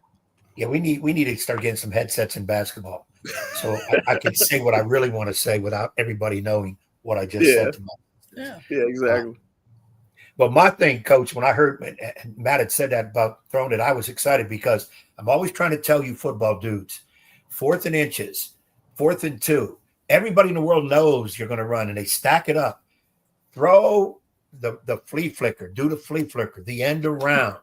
Put the guard in the backfield, give it to him because everybody's going to think he's busting through. And as he runs, throw it right over the top to a tight end. It's open every time. And none of you guys want to listen, but you did, and you got a win out of it. I don't want none of the credit. Okay, that goes all to you. But tell those assistant coaches, you're the head coach. We're going what I say. They don't like it. There's openings next year. Hey, it's tough in today's coaching culture, man, But I got a great coaching staff. I know I'm difficult to work with at times, man, but it makes it all worthwhile, man, when you're able to get out tough wins, especially when, it's tough. It's 7 days a week. Ed's second favorite play of all time was a Tim Tebow jump pass for a touchdown, Coach. His number one is the next Notre Dame touchdowns. We are joined by Anthony Joffrion, the head football coach of the Kings Fork Bulldogs. I say next Notre Dame touchdown because Ed is a lifelong Fighting Irish fan. But big game for your team here on deck. Before we let you run, a couple more questions I want to throw your way, and we thank you for the time. You have Nansman River coming up, and your defense has got a lot of ballers on it. You got Joshua Pittman, who we can maybe touch on. I know he's committed to Virginia Tech, but our school start recruit him. We talked about Brody Doyle out of Glenver, similar situation, setting records. He's committed to Charlotte. He's got offers from UVA and others now poking around, but Pittman's the guy people are trying to get. But you have some others that have stepped up, Ernest Jones Jr., Darion Knight, your secondary. How much is this game going to be about your defense now trying to slow down one of the area's top passers in the quarterback, Tyrell Grant Jr., who's committed to Syracuse, and that Nansman River passing attack? It's a really neat chess match. Your defense, your secondary, your pass rush against that QB and those receivers coming up on Friday night. Yeah, it's going to be a big game for us. We've been saying it all year. Defense, wins championships. Defense is what wins in the playoffs. So, Coach Steve Evans, Coach Joe Jones, I think they've done a great job of, consistently getting our defense better. Really excited for some of the battles out there. Reginald Davis, he didn't give up a catch last week. And they have, Indian River has some talented receivers. So I'm really excited to see him. We have a young free safety, Nasir Jones. He stepped in and he's looked amazing the last couple of weeks. Artis Boone in the secondary, Tyler Jordan at linebacker. It's a lot of battles where guys are going to have to make plays in key situations. So that's really what I'm looking forward to. We all know Tyrell Grant, is a phenomenal quarterback. So I'm really just excited to see how our defense, is going to rise to the challenge, especially on senior night. It's going to be a lot of motion, a lot of these seniors. It's going to be a great night. Yeah, and at last check, Ed, the 5B playoff power points, they are razor close. Maury's the number one at 31.38. Kings Fork is 2 at 30.67. Then you have Warwick at 3, 27.67. Nansman River at 4, 27.0. Not often do you see a 7 and 2 as a 4, 6 and 3 in Bethel as the 5 seed by that region that you are in, Coach, and Ed can chime in on it too. Very loaded, arguably as good as there is in the state. Yeah, I'm definitely saying that it's almost like we talk in basketball, sometimes it's tougher to get out of the region than it is to go win a state title in the States. But obviously you got to take them as they come. Coach, I'm interested. Question I had on my mind. You're late in the year here now. You got your regular season finale coming up, playoffs coming up. Is there a couple players? I don't want to put you on the spot with one, but maybe a couple players who have come through for you that maybe at the beginning of the year you weren't sure, you were hoping, or you might not even remember their names back at the beginning of the year when you got all those kids out there for workouts and whatever. But a couple, 3 kids maybe that have really come through that we don't maybe get a chance to hear a lot, or maybe they have done well and we've heard about them, but at the beginning of the year you weren't sure about them. Yeah, I would say the biggest guy is, Terrell Godwin. He's been in the program since 8th grade. He's in his junior year now. He played at times last year as a sophomore, but he stepped up huge this year. He leads our team in receiving touchdowns. Against Indian River, 3rd and 5, number 58 actually tips the ball. And then it was in tough coverage, and he still caught it. So he's a guy like I'm super proud of. I definitely think he's going to get some Division I looks this offseason. Just excited for him, man. He's just a guy who's worked really hard. Especially, in today's culture, man, where everybody wants the football, everybody wants these early Division I offers. He's just been a kid who's just put his head down and just worked. And, to see the season he's having, man, it's all because of his hard work. That's awesome. Well, Coach, we wish you all the best coming up on Friday night. The Bulldogs and the Warriors, Kings Fork at 8-1, Nans River at 7-2. Should be another raucous atmosphere in Suffolk. I'm upset I got to miss it because I have women's basketball radio responsibilities, so I'll be tuning in later on NFHS and following the updates throughout the evening. And Ed, by the way, will not be rooting against you like he's been for every other year now. He's no longer wearing the red and black of Nansman. So yeah, you got to come, Ed. You got to make a choice what sideline you want to go to. You got to come. We'll you can get on the golf cart, man. We'll make sure you're comfortable. You got to come. Yeah, well, I would need the golf cart enclosed, heat on, and I need some snacks. Yeah. Okay. And we'll go from there because you got to be with Derek Bryant, man. I heard he was your best assistant coach back in the day. DB drove me crazy, man. DB drove me crazy. Yeah. I remember DB, you talk about stories. DB, hey, coach, I think we need a timeout. I said, DB, I think we need new players. Can you guys go find me new players? I'm going to call timeout for him, cuss him out. But I already know we're doing that bad. Get me 5 new players. So DB, he was a good one. I hated to lose him, but he's a good one. But when he got your job as principal, I said, they let him in charge of a whole building? Right. That's funny. Wow. Y'all got to spend some time, man. Get on the board, talk some basketball. Because I can't sit with him at basketball games. He can't sit with anybody. He just sits there, and you can't really bother him during a basketball game. Yeah, you'll get him at a football game, though. He's still in that coaching mode. Yeah, he's still in that coaching mode. DB is one of a kind, man. I love that guy dearly. Yes, sir. Well, Coach, enjoy the rest of your weekend and the big matchup coming up, and I'm sure we'll be chatting during the playoffs. Yes, sir. Good luck to you, Coach. Go ahead and go through that bag of candy now and get what you want. All right. Appreciate you guys. Thank you, Coach. That's Anthony Joffrey of the Kings Fork Bulldogs doing a heck of a job. 8-1 on the year. Love him shouting out all his assistant coaches from Marty Asprey and Rod Johnson to Steve Evans and others that help make it possible. It does take a village, as they say. I wanted to know because there's the rumor Rod Johnson is coaching. We see his Facebook he's coaching. Time. But I never known if he's actually on the sideline or they got him out behind a goalpost or something, getting the balls when they kick him through the goalpost. But Coach just said he was there. He's doing a great job of rotating 2 really good players. And he got on the headset and he said, Coach, this is my guy's turn to run this thing. Let's go with it. And, of course, he trumped everybody and said, no, we're going to throw it. Yeah, Sonic and Knuckles. Although Coach Jeffrey didn't listen to him or Asprey, he said, I'm throwing this thing in 4th and 1. He channeled his inner Ed Young, and it paid off. He's the head coach. He has the right to trump them now. When we mess up, it's we. It's yeah. Classic assistant coach stance. Told you, dumb idiot. You should have ran the ball. I told you. Or you have to be careful when you channel your inner Ed Young. Things can go a little haywire at times. Trust me. It can be. We'll come back. We've got more coming your way. NFL picks around the corner. We're going to play a little take your pick in college football too. And that'll close out this episode of 757 Sports. We do all of that. It's good OJ. Ed's got OJ. He loves his orange juice. My orange juice, baby. Got to have good James OJ. Simpson, the late Orenthal James System OJ. Back with more. Don't touch that dial. You're watching Cova Sports TV. You're going to hear from some of our partners like Town Bank coming up too on Cova Sports TV. Did you know that the minimum limits in Virginia are $30,000? $30,000 is a lot of money on an individual basis, but if you're involved in a personal injury matter, that's not enough. Here at Williams-Deloitte, we're happy to provide a consultation on the amount of coverage you have in your vehicle. It can be confusing. Not many people understand it. You know you need to have it, but do you have enough? Give us a call today at 757-547-5555 so we can help you prepare in the case of an automobile accident or any other personal injury matter that you or your family may find yourself in.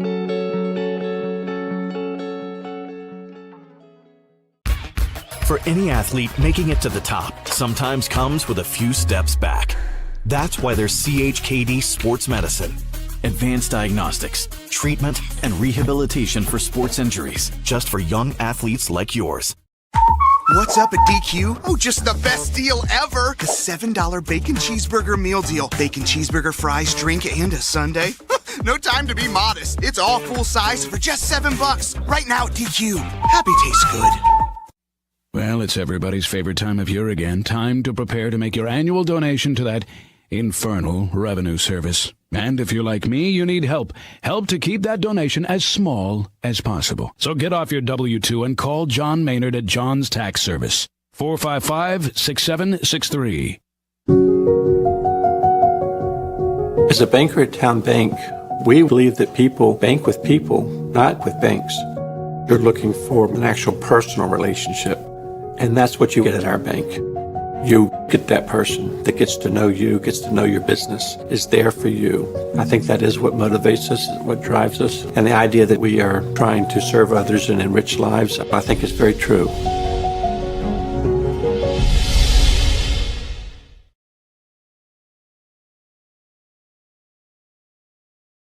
What makes a life a good one? Is it our adventures? Or the friends we find along the way? Is it the challenges we conquer together?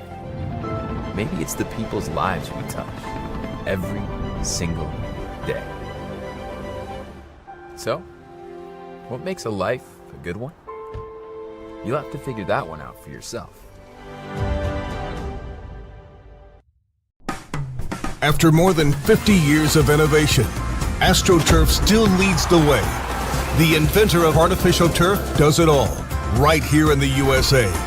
We engineer, test, manufacture, and install the world's most innovative fibers and turf technologies, with over 30,000 tracks and fields worldwide. AstroTurf, powered by Sport Group. All right, I'm here with the head football coach of the Heritage-Lynchburg Pioneers, Brad Bradley. His team wins the thriller 35-33 over their Seminole District rival Liberty Christian, the reigning two-time Class 3 state champs. Now 8-1 on the season. Coach, this just how you drew it up. Going down to the wire against these guys who you might see again come late November. I think we will. Tell me about this game, because I felt like, in speaking with a couple of your leaders here with Zaid, Holloway, and Ayden Slash, this was a game you might have lost in the past, but this group's maturity and growth and perseverance has helped them get to this point to where they can compete for a championship, right? Y'all don't hear me as much over in this end of the state as I am, but they get tired of what I say here. Kids win games, coaches lose games. Mm-hmm. These kids tonight found a way to win. And I'll be honest with you, man, that's what you just talked about. These kids were sophomores. We went 6-5 in 2023, and we played not bad football. We had some close games, but you're right. We did not let anything bother us tonight. We treat every game as a 48-minute fight, 4 rounds, and I thought we answered the bell. And, everything wasn't pretty. It wasn't perfect. We had some mistakes, definitely some explosive plays on the defensive side of the ball. Safeties, we had a couple misfits on the run game, especially that first play right there in the second half. But at the end of the day, we didn't put our head down. We didn't sulk, and we didn't feel sorry for ourselves. We just picked each other up and then put each other down. And we've been talking about, if we played for the name on the front of our chest instead of the back of our chest, we got a chance in every single game. And I think our kids did that tonight. I think the big microcosm of that was Ayden Slash. You're driving on them. Second half, your offense starts clicking, throws the pick, but you get the dumb head coach called a pass. But you get the ball back, and he makes the right reads and plays, including a read option play. You go up 9 here, and then there was a play looked like you got a fumble. Well, I'll tell you what, the play that really Ayden Slash get credit for. Okay. Third quarter, going towards the scoreboard. Yep. We end up in a third down. We had a pass, end up calling it over here, and he ends up throwing the ball to the left, and we get the first down. The curl pattern, right? Small hitch, yes. And unbelievable job on his part, man. Yeah. He called that. He took that. He knew what the situation was over there. That's a lot of film. That's a lot of film work and a lot of dedication to him. You push these guys really hard in conditioning off season. I know you do. Do you feel like just the camaraderie rubbing off? Because again, you guys, I mean, if you play at Heritage, you got to have thick skin. Yeah. And you can't feel sorry for yourself all the time, because at the end of the day, man, we're going to coach the crap out of you, but we love you to death. And that's what these kids are starting to feel like. We love you. We love them, and we're going to love all of them. I think, our guy, Devin here, he's been around our football team for 2 years. I think he can tell you that, man. We truly love these kids. We truly going to love all of them. We're going to pour it out. But at the end of the day, if we're going to pour it out, man, we expect big things out of you. These kids are starting to answer the bell. Come on, let you run. I could shout out a bunch of your guys on the line, defense, but I want to shout out 3 guys in particular on defense. Your wide receiver defensive back, Jaden Miller, I think, coming in tonight, leading you in picks with 5. Yep. Number 11 for your Raekwon Rucker. He was all over the place. And number 12, Tremeke Hudson, who was getting your guys fired up on the sideline. I thought he was like a little mini Brad Bradley out here. He had a couple of big stops. I think he leads you in sacks. And those guys really made some spark plays when you need them, didn't they? Well, yeah, I'm going to tell you what. Raekwon, we had him, Dom Jones, our starting safety, number 1, didn't practice until maybe 6 plays on Wednesday, and only took probably 15, maybe 20 reps yesterday in the run through. So Raekwon was kind of playing backer and safety this week and coming back and forth. Man, that's hard. You got to play outside linebacker now. You got edge, and you got to play safety over here. You got to cook. So we had a couple of mistakes in there, but man, his tenacity and his consistency, just coming back. And that's the thing about it, man. You're gonna in life. We try to teach that, because at the end of the day, high school football is going to be over pretty quickly. It goes like that. But, in life, if you just keep punching, you keep punching. Things aren't always going to go your way, but you keep punching, you're going to have success eventually. And that's what it's all about, is just keep on coming. No doubt. You play a championship team tonight. And by the way, you play a team in a week from now who's a Class 4 contender in Jefferson Forest. You don't want to share the Seminole District, but another prize fight type of battle. These games harden you for the playoffs, don't they? Yeah, I mean, it is what it is, man. This is what, and I know we're a little down this year as a whole district, but I still feel the top 3 teams, us, LCA, and Jefferson Forest are all really good football teams, and much respect for, Coach Cruz and what he does over there. Man, it's going to be another slobber knocker. That's what Seminole football is. Well, congrats. So we enjoyed the trip up here, and then go get some candy, all right? Hey, man, I appreciate y'all. Hey, happy Halloween, and I tell you what, that orange on orange was nice tonight. That was pretty special. Thank you, man. Appreciate you. And now back to Matthew Hatfield and that evil basketball coach. Blast you, Ed Young!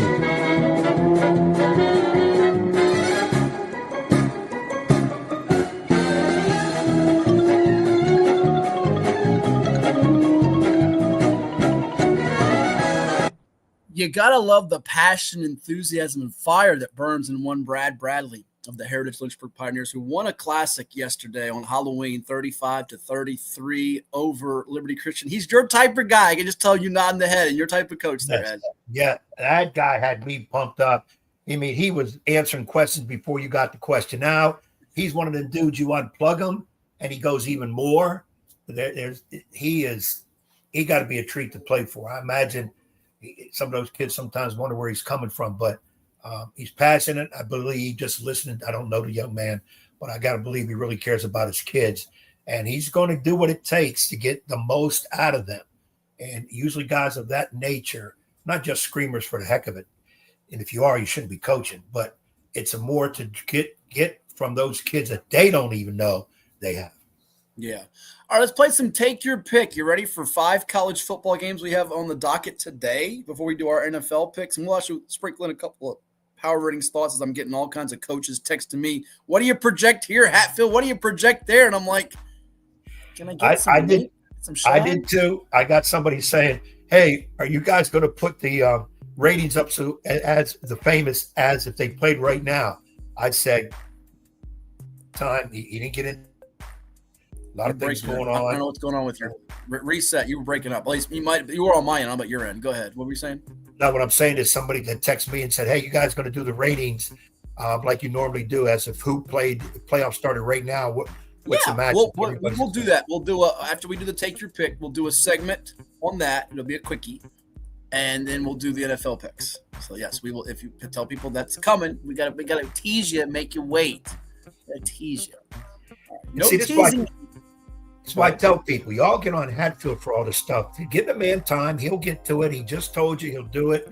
There are times he's pretty decent. He's not totally waterlogged from pool to pool in the summer. So give him a chance. No, not at all. We'll show him too. Thanks to our good friends over at Harp Crate that are helping do some of the power ratings too.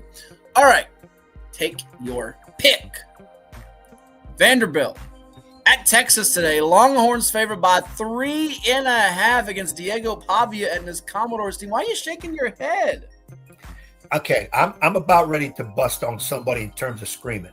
How is Texas favored when they're ranked 20th in the country and Vanderbilt is everybody's love bug this year? They're ranked 9th, but they're not the favorite. You're going to tell me, well, they're going into Texas. Texas don't have a starting quarterback.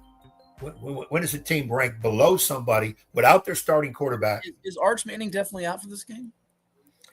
From what I understand, he is definitely out. But now, don't quote me on that, but backup dude. Well, as of 15 hours ago, it said he'll start. 20 hours ago, it said it'd be game time decision. 33 minutes ago, he's back in the lineup today. So let me just correct you here. He is in the lineup today. And he does have more passing yards than Diego Pavia for all of his faults. And I'm not saying Arch Manning is necessarily better, having a better season than Diego Pavia. But right now today, his 1,795 yards through the air is 7 more than his 1,698 of Pavia. And their touchdown INT ratios are almost equal. Pavia's leading rusher for Texas. Now, Texas's running game has been non-existent this year. Non-existent. Leading rusher, Mr. Wisner, has Quintrevion Wisner, has 263 yards rushing, leading the Longhorns through 8 games. That's not good enough to cut the mustard. So I actually do agree with you. I think 3.5 is too much, but I could see Texas winning by a field goal. So it could be a half-point cover for Vandy in this ballgame. What says you? Give me Texas by a touchdown. After all that, how are they favored and you're taking Texas? Give me what? How Because they be I was going to play this game, but I can't because Texas favored. So if they win, people are going to say, well, you won your 5 cents. What are you complaining about? They shouldn't be the favorite. I think nobody's making you have to put 5 cents, 10 cents, or 25 cents. I was just asking you to take your pick. Let's go to the next one. Miami at SMU. That's SMU. SMU. Smooth over. Hey, SMU looked really good. This is the first meeting with Miami. They had a 20-game conference win streak at SMU, which was the most in the country before SMU took the blemish 13-12 at Wake last week. They beat Clemson 35-24 the week before. We know about the 2 quarterbacks in this game, Carson Beck and Kevin Jennings, who's really good for SMU, over 2,100 yards passing the football. Question to me in this one here, Ed, is SMU going to be able defensively to hold up against this Miami team, get pressure on Beck, and win the battle up front in the trenches? If they do, they got a chance to not only cover but win outright. I agree with you on that. I just don't know if SMU can take care of that speed that Miami shows. I think 9.5 is too much. I think Miami wins, but SMU covers. That's a bad feeling. All right, I'm going to say Miami wins and SMU covers. Miami wins something like 31-23. You cool with that? Yeah, that's what I think too. That Miami will win it, but SMU will cover it. I know they're making a big deal of this on one of the college game day situations where it's homecoming. The coach for SMU just signed an extension, multi-year extension. Things are running high in SMU, and for bowl purposes, I don't think SMU has any chance of playoffs. But Right. decent bowl situation, SMU would be big to get a win. Indeed. Let's go to the next one, shall we? And that next one is involving the Georgia Bulldogs. This is what is the world's largest cocktail party. Is that what they once called this? With Georgia and Florida, 6-1 versus 3-4. No more Billy Napier leading the Gators and the Chomp. Now, what does jump out at me in this one here is Georgia 27th in the country in third down percentage. All right. You know where Florida is in third down percentage offensively in the country, Ed? They are 7th worst. So what I say all that to say this. If the Gators get thrust in third downs, and this ends up being a game where they're like 2 for 15 on third downs, this is going to be a beatdown. Florida's got to convert third downs. If they do, got a chance with Lagway. If they don't, see you later. Georgia wins in a rout. Earlier in the week, I was having a feeling of going with Florida. This would be the type of game that they would, at home, bring back echoes of the past and knock off a Georgia team at home in a year where Florida's not done much. Rumors about Napier is gone. I'm kind of going back the other way. I just think Georgia is too strong for them. I think they make a statement early and often, and Florida will just have to try to play catch up. But if you tell me come Sunday, hey, Florida beat them, they won by 4 field goal, I'm not going to be surprised because that was my early feeling. This could be a defensive battle, too, by the way. Georgia's 31st in scoring defense and Florida's 34th. So this might be one of the lower scoring games than a high scoring game. Here's one that really captivates the Commonwealth, doesn't it, Ed? Virginia goes to the West Coast, the left coast, to take on the Cal Golden Bears. 5-3 record for Cal. This is not an easy game for UVA. Can UVA win another one that maybe goes down to the wire? They've had some comebacks here as of late. A lot of spice in this game that's going to kick off at 3:45 Eastern on ESPN2. And we'll see if Chandler Morris can have his way with the Cal defense. I got a bad feeling for UVA. We know we talked about this was not going to be the one that scared me as much as the Duke game, but they've been living on the edge here, and their defense has made some timely plays. Cam Robinson, the linebacker from Essex, being a big part of that effort. What's your feel on this game? Because Cal is sneaky. Cal is sneaky. Yeah, Cal, nobody's mentioning Cal much at all this year. They've had a little bit better season than expected. I think Virginia's had a lot better season than expected. It is tough. I'm sure they probably got through the West Coast earlier in the week. Been there maybe at least a couple. I would like to think a couple of days. You don't arrive the day of the game, and I think it would be kind of foolish to arrive the day before, at least 2 days before. Get yourself climbed into the time change, whatever. Maybe it's because I love my in-state team. I think Virginia can win this, and it might be one of those come from behind, maybe last series tight win, even that proverbial field goal with no time left on the clock. California will not be I don't think there'll be a pushover for Virginia at home. I really don't. California's playing at ease. It's, like I said, a better year than they expected. Virginia, I think, has a little bit of pressure on them because they keep winning. Could they be in the 12-team hunt for the championship? If they win the ACC, they're in. So pressure's a little bit more on Virginia. And it's funny to say, but this is an ACC game. Well, and here's an interesting little factoid for you. I'm going to take, believe it or not, Cal plus the 5.5 here if I was to take a pick. Leader in sacks for Cal with 3 on the year, which is not a lot, is TJ Bush. You say, who is he and why do we care? Go ahead and say it. Who is he? Why do we care? Go ahead and say it. Why do we care? Who is he? Okay. He is from Freedom High School in Woodbridge. Yeah, and TJ Bush has moved around a little bit. Didn't begin his career with the Cal Golden Bears. Started out at Liberty. Was once a Coastal Carolina commit. So he played 2 years at Liberty. Goes to Cal on the West Coast. For that coin. But the reason he's big is, can he generate the pass rush on Morris? And Morris has time to sit back and throw. I'll tell you this. If Morris gets sacked fewer than 2 times, Virginia wins. If he gets sacked more than twice, I think they lose. That's the game. You go with Cal. I'm going to go with UVA. Okay, that's fair. And the last one. You know who's 4th in America in passing yards at the FBS level? Football Bowl subdivision. That is Joey Aguilar from Tennessee, only behind Sawyer Robertson of Baylor, Drew Mestamaker of North Texas, and Josh Hoover of TCU. Will he be slinging it on the Oklahoma defense? This is a coin flip of a game. Boomer Sooners 6-2 at Tennessee, 6-2. What do you think with Oklahoma and Tennessee? Oklahoma sputtered a little bit here and there. Tennessee at home, it's a different feel when you're playing it where the Vols play. All that orange and white all over the place, Rocky Mountain being blared out on the speakers. I'm going to go Tennessee in this one. I think they overwhelm Oklahoma early and hold on, keep the lead. 45.6 points per game for them. Oklahoma's defense is 5th in the country in total yards allowed, 6th in scoring defense, 6th against the run. Against the pass, though, they're pretty good. They're tied for 10th, but I'm curious to see if that Oklahoma defense, which has been really rock solid all year long. They've only given up more than 23 points once, which was the loss to Ole Miss last week, 34-26. I'm really curious to see if this defense can hold up. I'm with you. I think Tennessee, I think Aguilar and company might start off slow, but they get the wheels turning in the second half to pull away from OU in that matchup. So there you have it. That covers Take Your Pick college football style for this First Saturday of November 2025. Yeah. I'm surprised you didn't put another game up there. What's the other game you want me to put? Cincinnati at Utah. I'll let you go say Notre Dame and BC. No, Notre Dame wins Well, that. while I have a moment, who do you like in Cincinnati, Utah? I like Utah to win that game. I do. I'm going Utah too at home. I think Cincinnati bubble gets burst here. I think Utah wins that.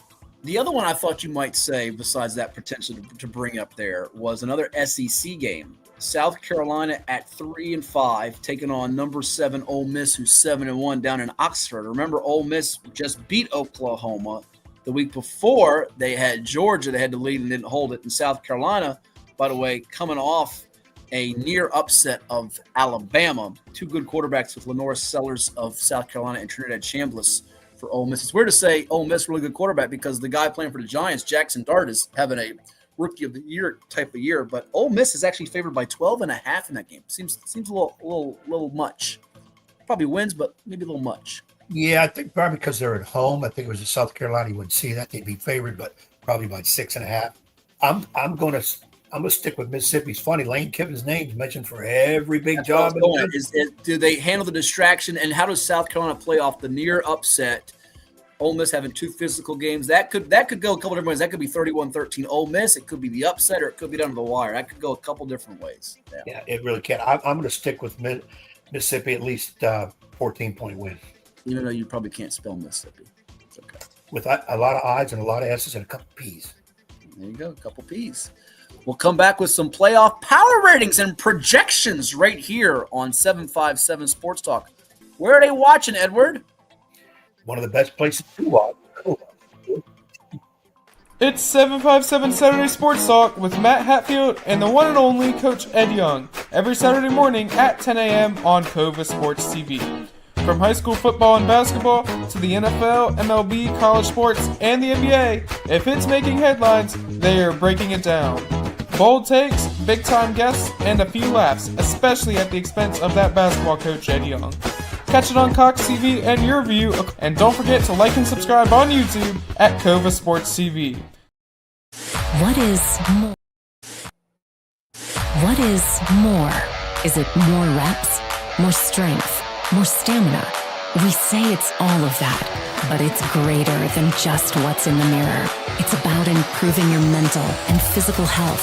More is a feeling of achievement, fulfillment, confidence. It's looking better, feeling better, being better, and it's our mission to get you there. Because here, you are more. One Life Fitness.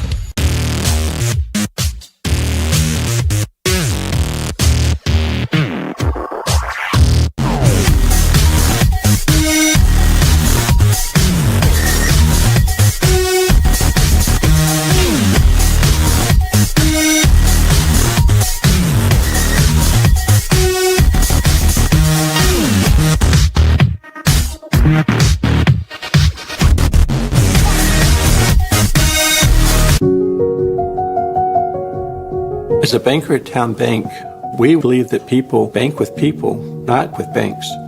You're looking for an actual personal relationship, and that's what you get at our bank. You get that person that gets to know you, gets to know your business, is there for you. I think that is what motivates us, what drives us, and the idea that we are trying to serve others and enrich lives, I think is very true.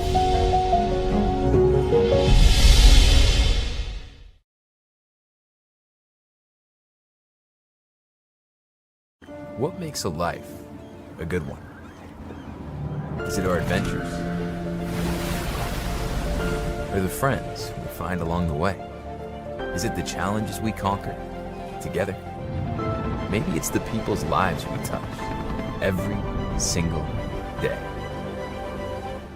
So, what makes a life a good one? You'll have to figure that one out for yourself.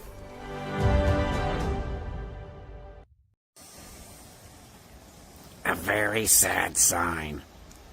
The pool is covered for the remainder of 2025.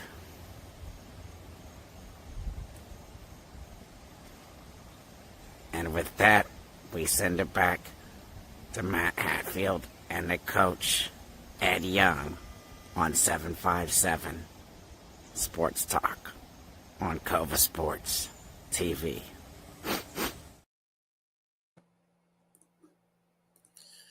Yeah, it depresses me every time. It really does. No pool. Very tough. It depresses me only because it reminds me winter is coming, which is not my favorite season with a lot of coldness. That's the only reason I'm depressed. What I'm glad about is no fool in the pool. But I have said, and so have many of the constituents and many of our guests said. Constituents. Who are these constituents that you speak of? They're all over. They're in my phone. They're Don't in my make up IG. George, Fred, Bob. Who are these people you speak of? Yep. Sideline Bob is one of them. He says, "Why is Hatfield, when he sticks his head out of the trash can where they got the coffee grounds?" Oh man, come on, man! Why you guys? Bob would never say that about me. Stop it. Bob said, "Why doesn't Hatfield go in the pool in December and January?" I said, "Because he's chicken. You know, that's what it is." Stop it. All right, people care about this now more than that. That's the playoff projections and what they can see and find. Let's go to the regions, right? Let's go to 6A and find out what's happening there, right? All right, so they can tell you in order here. Oscar Smith's the number 1 seed, 35.0. They got that puppy on lock. Manchester's the 2, 33.11. They beat Huguenot. They're in good shape. They lose to Huguenot and open the door for Dell to get the 2. There you go.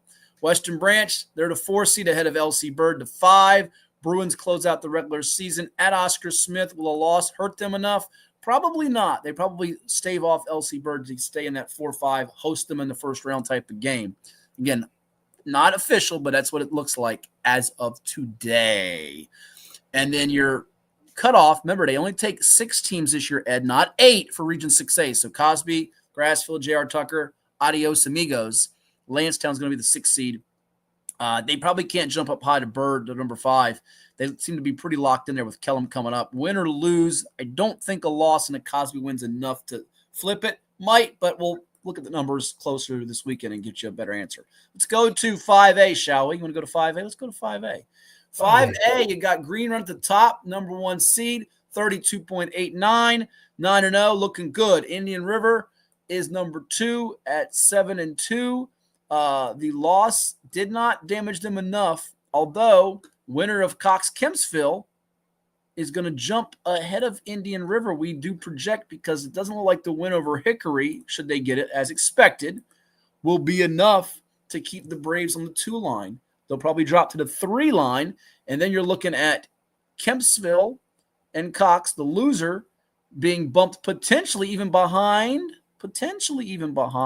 Salem, you say, right? Unless Salem gets very little from beating a winless Princess Anne. So that game has a lot on the line, Ed. Cox Kempsville. Winner can get up to the 2. Loser could possibly shift all the way down to the 5. That's as big a swing as there is, isn't there? Yeah. Now in this region, we're taking 8, right? Taking 8. Doesn't look like a Bayside win over Tallwood will be enough for them to jump past the 6 to the 5 line. But again, we'll crunch those numbers as we go. It might happen. So actually, we'll look at those a little harder. But that could be that Kempsville Cox game could be ginormous. Not enormous, but ginormous.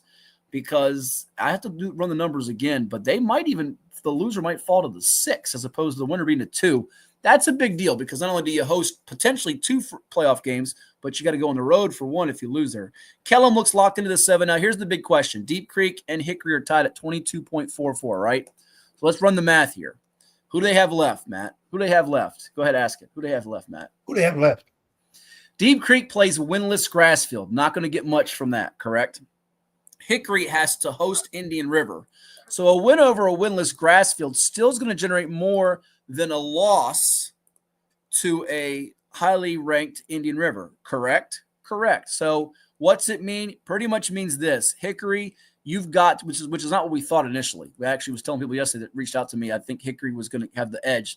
Doesn't look like it now based on these numbers, which are unofficial. We'll get the official numbers from Greg Ayden, who does the points from LC Bird for Class 5. And we'll get some more official numbers from Region Chairs the next couple of days. But this is the people at Harp Crate who do a really good job. Check out their website. We'll have links to it on VirginiaPreps.com to see their work.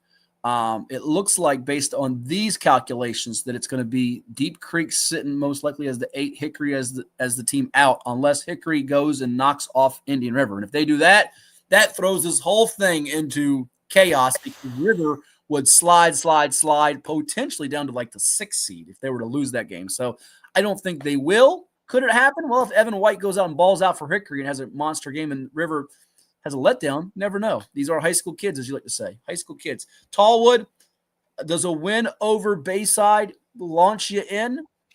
Believe it or not, that is the one scenario that could play some havoc into things. I don't think it does, but it might. So I'm not going to say it doesn't, but we'll run the numbers this weekend to see. So I don't think Tallwood has enough to jump into that picture as we look at it a little closer. Would you like to go to 5B, sir? Let's do that. Let's do that, he says. Morey's the 1. Kings Fork is the 2. Warwick the 3. Nansman the 4. Bethel the 5. Norview the 6. Granby now has vaulted ahead of Woodside for that last spot. And then you have Kickintan sitting on the outside looking in. Menchville's not going to make it. Sorry, guys. You only got one win this year. Morey, you win. What's that? No, I'm saying that I would think it's pretty well set. Nobody's going to overtake Morey. Kings Fork, Nanza River. There you go. Well, I would tell you this. Had Granby take that back. Granby didn't win any out-of-district games. Now, the Granby-Norcom game today could have a little say, because if Morey's going to get a couple bonus points from that. I think, again, we'll run the numbers. We'll see what Kings Fork's out-of-district game with Wise has, and then Morey's out-of-district opponents, which are Verina, which got a win over Highland Springs, and Cardinal Gibbons and McNamara. But I think Morey still ekes it out over Kings Fork for that 1 seed. I don't think it's set in stone, though, but I think they do. Warwick is the 3 if Nansman loses, but if Nansman is to win, now that throws things into chaos to where Warwick is on the 4 line. I think in the case of Kings Fork and Nansman, they want to stay away from Morey until the region championship if they can. And Kings Fork has enough of a gap there. You see a full 3 points over Warwick and Nansman that the loss doesn't damage them a ton. So they look pretty situated into the 2 line. And Granby has Morey this week. That's not going to help. You say, what about Woodside? What do they have remaining for that last spot? They have Heritage. So that should flip. You're going to see Woodside flip ahead of Granby after this week. We would suspect, right? We would suspect. Yeah, I could see that. But you're right. You made a key point. Nobody wants to be necessarily in that 4 or 5 spot. If you don't have to be, you can move it up, because that you don't play Morey until championship if things go according to plan. Would you like to go to 4A? Let's go to 4A. I think that's 4 is usually after 5. Let's do that. Yeah, Hampton's the number 1 seed, 8-1 record. They've got a full edge on Lafayette. Lafayette's going to play tab, which is going to boost their power rating considerably with a win. Hampton's not going to get much. Well, actually, they will get much. They have Bethel to close. So actually, if Hampton was to lose to Bethel and Lafayette was to win, that could flip that. But that would require, Bethel knocking off Hampton. War Hill's there at the 3 line. Lions close out the regular season coming up against Gloucester. So they're not going to get a whole lot of boost from that. But they should still hold off Phoebus. Churchland, who's going to get that 4 or 5? Who's going to host it? Churchland's going to play Manor, not a whole lot of boost from that. Phoebus is going to play Menchville, not a whole lot of boost from that, but I don't think it's enough to flip it regardless of the outcome. So it looks pretty set there. Now, Smithfield goes and beats Poquoson, throws everything in the whack, because Smithfield can certainly jump Churchland with the win there. So that could change things drastically. Denby's the 7, and Manor's going to most likely hold off Jamestown, Grafton, and the rest for the 8 seed. So I think really the thing that jumps out is that Smithfield-Poquoson game, if it has any impact on where things shake out, right? Yeah, I'm looking at that too. But, it's kind of a situation that's – you're not going to try to lose a game. But if Smithfield jumps up, now that puts them in a bracket. It possibly got to play a Phoebus. And then if they win, we're looking at Hampton.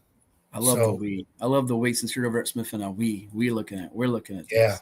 Yeah, I got to look at it. Are you going to advise Tracy Parker to throw the game, not try to win? Is that what you're trying to tell me? Is what am I reading between the lines here? That would never come out of my mouth or in my head. I'm just saying. I'm trying to get a read on you because you're a hard guy to read sometimes. You know that. I would just, my thing is get on the field, win them all, get in the playoffs, win them all. And I do think Smithfield has a good chance to knock off Pocosin. Won't be easy, but I think there's a good chance they can. If they play what they're capable of playing. I've seen 4 or 5 games this year. When they're on their mark, they can do some things. It's just that they'll make a mistake or two here or there, and then usually the other team will capitalize on it. And you do that against a Pocosin, it's a defeat because who's going to block Carter Jones and Braden Agnes is the question. And it feels like you've been sleeping on Pocosin all year long from your preseason rankings where you had them behind the Packers. I think you had them 4th, if I remember right. And by the way, they went out and they knocked off Lafayette. And when you get 4 or 5 takeaways of Lafayette, you're doing something right on defense. So I think you're. I had Warhill over Pocosin. Oh, did you? Okay. I don't think that's right. I think you had. Well, you might have Warhill over Pocosin. Yeah, you know what? You are right. You did have that. You're right. Well, of course I'm right. Very rare am I ever wrong. I didn't put Smithfield in the top 4. Of course I'm right. Listen to you, cocky. All right, Lake Taylor's the 1 seed, it looks like, at 25.11. Petersburg is the 2. Petersburg plays Thomas Dale today, so that's not etched in stone. If they were to go knock off Thomas Dale, oy vey. Which they won't. But they won't? Are you saying that? Be careful what you say about Petersburg. It's their time now. It's their turn now. I understand that, but they will not beat Thomas Dale. All right, and if they do, you'll get your head shaved, right? No. Okay. New Kent's on the 3 line, Tabs on the 4 line. What do they have remaining? New Kent next week is going to play Jamestown. Not a whole lot of boost from that. Tab's going to play Lafayette, the underdog in that game. So New Kent should stay in front. Norcom is the 5 right now. Again, they play Granby today, so that could change things up. They have a chance to win their last 2. Does Norcom and then jump Tab. So I would project right now, if you ask me today, even though this shows Norcom as the 5, I think Norcom's going to move ahead of Tab. And they'll host Tab in the first round, which is actually a somewhat interesting first-round game. Hopewell is on the 6 line. York is on the 7. York got themselves, I think, into the playoffs with that win. Colonial Heights, I think, will hold off Heritage. They play King William coming up, which will give them some points. Heritage plays Woodside coming up. Heritage has got to beat Woodside to get in the postseason door, it looks like. Thank you. I was going to say scroll a little bit because I couldn't see the bottom. No, we did. We scrolled. We let you So everybody's taking 8 teams except No, not across the state. Not across the state. Well, I mean, go ahead. Okay. I'm listening. No, I'm saying so far what we've seen, only 1 is taking 6. Well, if you'd like, you can go to virginiapreps.com and see the power ratings link. And we have a link to the VHSL website that has what region formats are for each region. So as I do that while we speak at this specific moment, I can quickly tell you what other regions are taking less than 8, because there's a couple that are and doing it a little bit different. We have a link to the region playoff formats. 2B, Region 2B is taking the top 6. Region 4C is taking the top 6 from the Catoctin and Dulles districts and doing it off district seedings, basically. And they're giving the district champs 1 and 2 seeds with a bye. 5D as in dog, 5D, which is Stonebridge and Riverbend's region, they're taking the top 6. And 6A is taking the top 6. So what is that? 4 regions I think I just outlined? 4 or 5? What is that? 1, 2, I think it's 4. There you go. There you have it. Everybody else is taking 8. Did that answer your question? That answers the question. You feel better now? Well, everybody should be taking 8, but then again, I'm not in charge. But if I was, hold on now. I'm gonna give Eddie Hendricks a pop on this because he did some great research on this from the radio station. So you say they should all take 8. Let me give you what he passed along to me as I give him some props on this.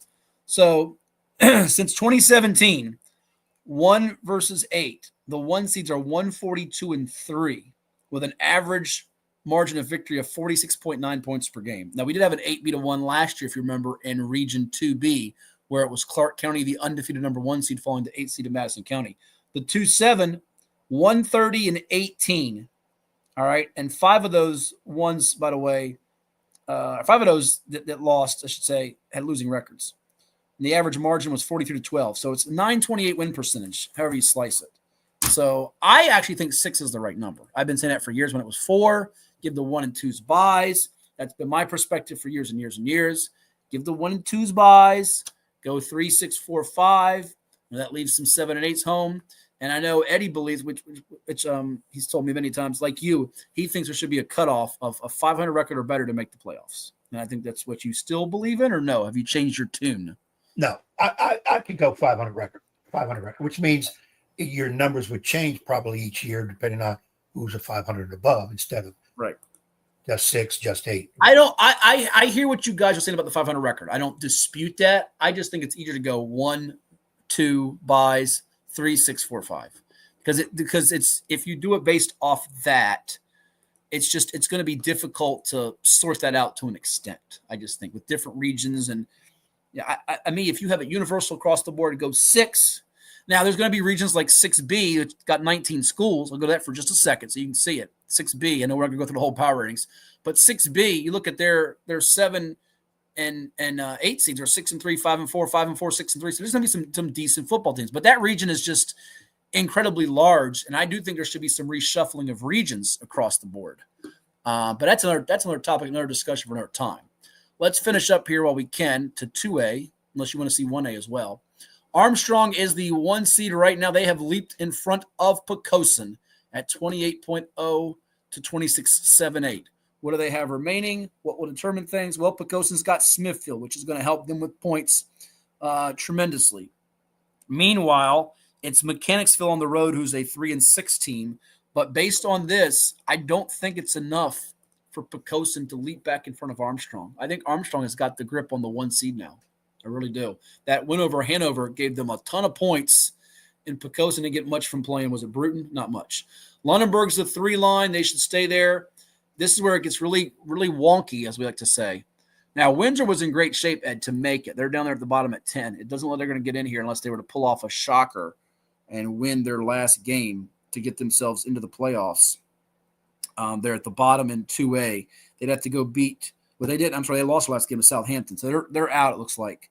But Nottoway is sitting at the 8 line right now, and they're done. Amelia sitting on the 9 line. They have 1 game left with Lunenburg. So if Amelia was to go knock off Lunenburg, they would catapult ahead of Nottoway. But I don't think they're going to do that. Then you have Southampton. You have Greensville. TJ of Richmond has moved up to the 4 seed, but they have to play Hermitage coming up this week, and I don't think they win that game. King William, on the other hand, is going to play Colonial Heights, who I do think will win that game. So don't be shocked if that flips the 4-5 there. And in the case of Southampton is sitting at 7 and 2 with Franklin coming up on the road. They can win that game. So TJ can potentially fall down to the 6 line and thus probably opening up at Lunenburg, which is a tough draw for Lunenburg. Undefeated, you see a team with 2 Division I wide receivers, one going to Old Dominion and Isaiah Harris, and the other one going to Syracuse and Amari Goff. But that's about as brutal a draw as a 10-0 3 seed. You get TJ of Richmond, who's been a state playoff team and one of the best in Class 2 for years and years. Bear doesn't like it. Bear hates that draw for Lunenburg. He's upset. He's very upset. Yeah, he wants any team that their nickname is Bulldogs. That's all he wants. Well, I don't think you have any Bulldogs on that. You have Wildcats, Islanders, Chargers, Vikings, Cavaliers, Indians, Eagles, Cougars, Raiders, and Dukes. No Bulldogs. No Sorry. Bulldogs. You got to stay with Kings Fork. He'll stay with Kings Fork. Get him a Kings Fork bandana. And go take him to the kennel. The puppy pound, as some still call it. By the way, it's his birthday today. Is it really? The puppy was I wish born you told me that. We would have done a happy birthday for Bear. Yeah, I love it. All right, we'll come back with the National Football League, the league where they play for pay. We've got picks coming your way for week number, 9? Can you believe that? It's week number 9 in the NFL. And did I love what happened last week in the picks? Oh, I so loved it. I'm going to tell you why I love it when we come back right here on 757 Sports Talk. You're watching with us on Cova Sports TV. Like, share, and always subscribe. What makes a life a good one? Is it our adventures? Or the friends we find along the way? Is it the challenges we conquer together? Maybe it's the people's lives we touch every single day. So, what makes a life a good one? You'll have to figure that one out for yourself. What is more? Is it more reps, more strength, more stamina?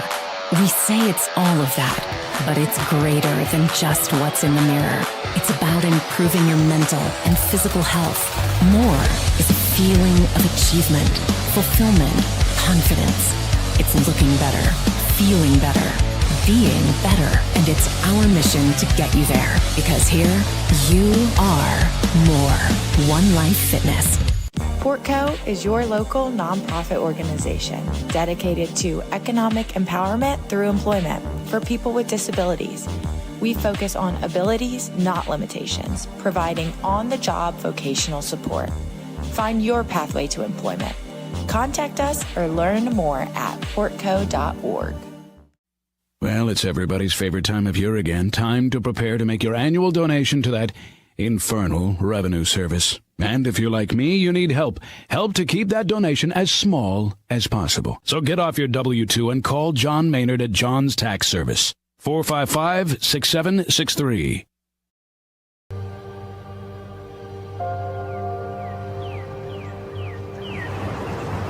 At Rush Soccer, our love of the game and the community we create doesn't stop when we leave the pitch or when the season ends. We are more than an individual player, team, club, or league. We are a truly global community of athletes, parents, coaches, professionals, and fans. We believe that youth sports and the pathway to a lifelong love of soccer have the power to form deep, meaningful connections that will fundamentally shape our players and those in our community. We believe that what we feel is the key to what we can achieve. Feel the pride. Feel the confidence. Feel the legacy. Feel the connection. Feel the trust. Feel the acceptance. Feel the purpose. Feel the difference. Feel the rush.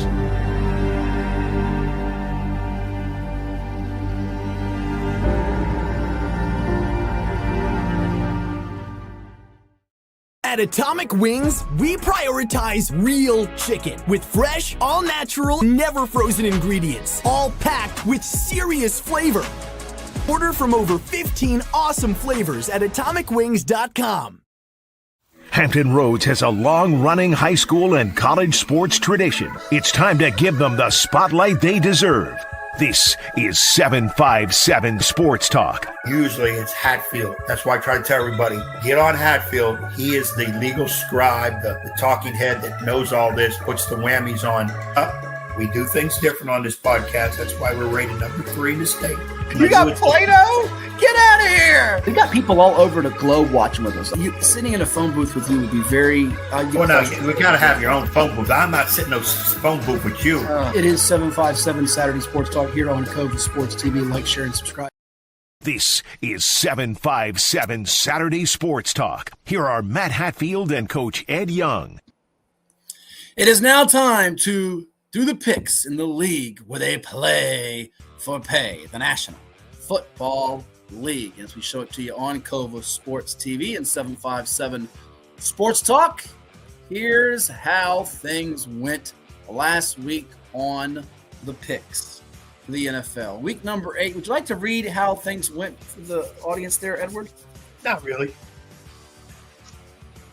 I'll do it since you don't want to. Perfect 3-0 for yours truly. I had Baltimore minus 1.5. They got the job done. Minus Lamar Jackson as Tyler Huntley and company prevailed at home against the Bears, who were the losers. The Texans minus 2.5. Another check mark, a W there. And Tampa Bay minus 4.5 against the New Orleans Aints. They don't get the S. They're not Saints anymore. They're Aints. Easy dub. Just like Dallas is not the Cowboys. They're the Alice Cowboys. like Alice in Wonderland. They don't have any D. No D in Dallas. See what I did there? The Aints and Alice. 3-0 for me. I'm now above Mount 500. What happened for Bruce and Ed? Well, it was not great for Brucey. He had Carolina plus 7.5. That was a walloping by the Bills, 40-9. He lost the Niners plus 2.5. Tisk against the Texans, who I had checker on a checker. Did win a minus 4.5 Tampa Bay, which I had taken as well, like Bruce. That drops Bruce to 13-11 on the campaign. How about Coach Young? Atlanta minus 7. Boy, did they get walloped by the Dolphins. Smoked. You could have Bills minus 7.5. You went checker on a checker with Bruce, and that was good for you. But here's the one that got Ed, folks, that he's still steaming about. Over 41.5 in San Francisco and Houston. He took the same game as me and Bruce, but not the Niners or the Texans. He went another different direction. Final score was 26-15 Texans as Kyle Shanahan refused to take a field goal to make it an 8-point game. Ed would have had a winning record for the week. What do you have to say to one Kyle Shanahan? Would you like to slap him, take him out back, prosecute him to the fullest extent of the law? I hope they lose the rest of their game. Really? I pray they lose the rest of their games. You pray they lose the rest of the game. You sound like somebody that had a bad outcome financially on that. No, it wasn't, but I was trying to go for that 3-0. I've got to get back in the race. 9-15, highly unlike me, way behind these two yo-yos. Yo-yos? I've got to get in there and to get a hold of Bruce Pearl. I got to get a hold of Bruce Pearl. 3-6 start for me. I am 10-5 since then, the last 5 weeks. So I have turned it around. You have almost like George Benson. Turn your love around and you show me how to. Yeah. Want me to sing more? Okay. Cheat if you must, which you usually do, and always cheat. All right. So let's see Bruce's picks for this week. You ready? Here we go. He's going all AFC South. Indy laying the 3.5 at Pittsburgh. It's their first game on grass. No jokes about grass, by the way. First game on grass. I'm curious to see how that turns out for the Colts of Indianapolis. He's going Jacksonville minus the 2.5. You get the lips like that. So are you thinking about that with Jacksonville against your Raiders? 2.5 in Vegas. And Houston, we have a problem laying 1.5 at home against the Broncos. I like that game, but from a different perspective. It is 2.5 in some places, but I'm giving it to Bruce at 1.5. So those are the 3 selections for Mr. Pearl. And since I beat you yet again, and I have a comfy lead on you in the NFL, but I'm losing to you in high school by 2 games, I get to go with the first pick here in this draft. And no, I'm not going to take New England or Green Bay at home. I'm not going to take the Chargers on the road. For my first selection, I'm going to actually go with the guys to restore the roar, the Detroit Lions. It is a crooked number at 8.5. That has me a little bit on the scared side of things. I will admit, I will acknowledge, but I think Jared Goff and the offense will get it done. I like them laying 8.5 at home against the Vikes, who have had quarterback problems, whether it's been J.J. McCarthy, who's not been playing, or Carson Wentz. I think Minnesota's trending downward, and the Lions are going upward. So give it to me. First selection, Lions laying 8.5. You are up, sir. I will go to the Panthers at Green Bay. Ooh, you're going there. It's Lambeau a big Field. Yeah, it's a big margin at 13.5. So I'm going to skip over that and go to the scoring over and unders at 43.5. Uh-oh. I'm going to say Green Bay in this game alone should score 30 points. Okay.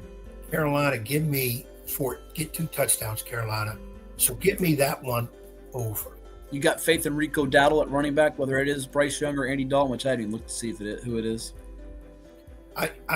Green Bay's going to win it, but I'm going to go with the over and under on that one. Right. Give me over 43.5. Let's see if it ends up like last week, where it ends up being not 26-15, but let's say it's 26-17 this week. That'd be even greater. That looks by half a point, ladies and gents. Then I'm going to be going off on some. You're going to go berserk. You're going to go berserk. Berserk.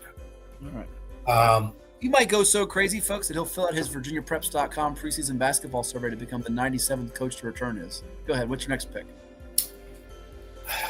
Let me see here. I don't want to touch Bills and Chiefs is tempting. Oh, it's tempting. I think Bills do win that, even though they're a 1.5. Do you? You feel really? See, I align with you on that. I think the Bills are being discounted. I think they have some favorable matchups against KC, and I'm surprised with the dog. And I know KC's playing much better right now. They've got Rice back healthy, looked good on Monday night against the Commies. But I think they win it too, which is strange that we agree like that. Yeah, I'm just trying to find out somebody else. You know what? This would be an emotional pick. I want to see Shanahan's 49ers get smashed. Do it. You can all the Niners fans that are like Mike Whittington and Lance Hinton out there might be watching the show. He's anti-49ers now. And me picking the Giants, I can't tell you the last time I picked the Giants in anything. Without Cam Scatterbill, you got faith in Ty Tracy to get it done for them. It's a West Coast, East Coast 1:00 game, so those tend to happen for the East Coast team. Yeah, I'm going to go out on the limb branch lead. I'm going to go Giants. There you go. I'm going Giants. You're doing it for Melinda McCain, aren't you? Who's a big G. Give me the Jets, 49er scallywags, and watch they win. They'll win 38-0. Watch. I know. By the way, I mentioned Melinda McCain, mom of Daree McCain at Moore. I don't know if you saw it. Larry Obama did a neat little piece in the paper about first-time dads, Daree McCain at Moore with his youngster, and Tyler Noe at Cox. It's a lot of sleepless nights for those two. Not just studying the film, but the little one maybe keeping them up at night for both of them. Good story. I read it. It's a good story. Yeah, good stuff.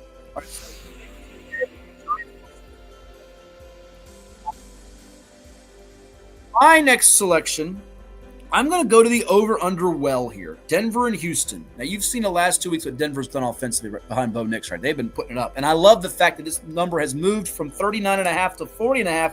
You say, why, Matt? Why, Matt?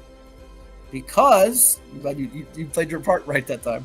Because I'm going under 40.5 with Denver-Houston. I think both defenses will show up and ball out, and I like this to go under the total. I know you say, oh, that's a low total, Matt, but there's a reason why it's a low total. I think these two defenses keep it close to the vest. Remember, before the Broncos outbursts against the Giants and the Cowboys, two leaky defenses, they played a low-scoring game out in London against the Jets. And the Texans have been playing some lower-scoring games too. I think the Broncos will lead the league in sacks. Will get some pressure on C.J. Stroud. And Denver's protection could have a little trouble against Houston as well. So give this game to be something like, we'll call it 21-17, 20-16, 21-14. I think we stay under the 40.5 for pick number 2. And for pick number 3, numero tres, why are the Commanders a 3-point dog at home? Jaden Daniels is coming back. And I know Seattle is great on the road, not as well as home, which is the reverse of what they were for years, where they had the felt like unbeatable home field advantage during the Legion of Boom era with Richard Sherman and Earl Thomas and Maury High alum 757 great Cam Chancellor. But I think this is a must-win game for the Commanders. I know they're dinged up at wide receiver. McLaurin's been hurt. Samuel. Look, they got to have this. It's a got-to-have-it game for Washington's first season. If they lose this to lose their 4th straight, they're done. Stick a fork in them. I think the Commanders will rise up, play a big game, and get it done, and they can sing dun dun dun dun dun dun dun.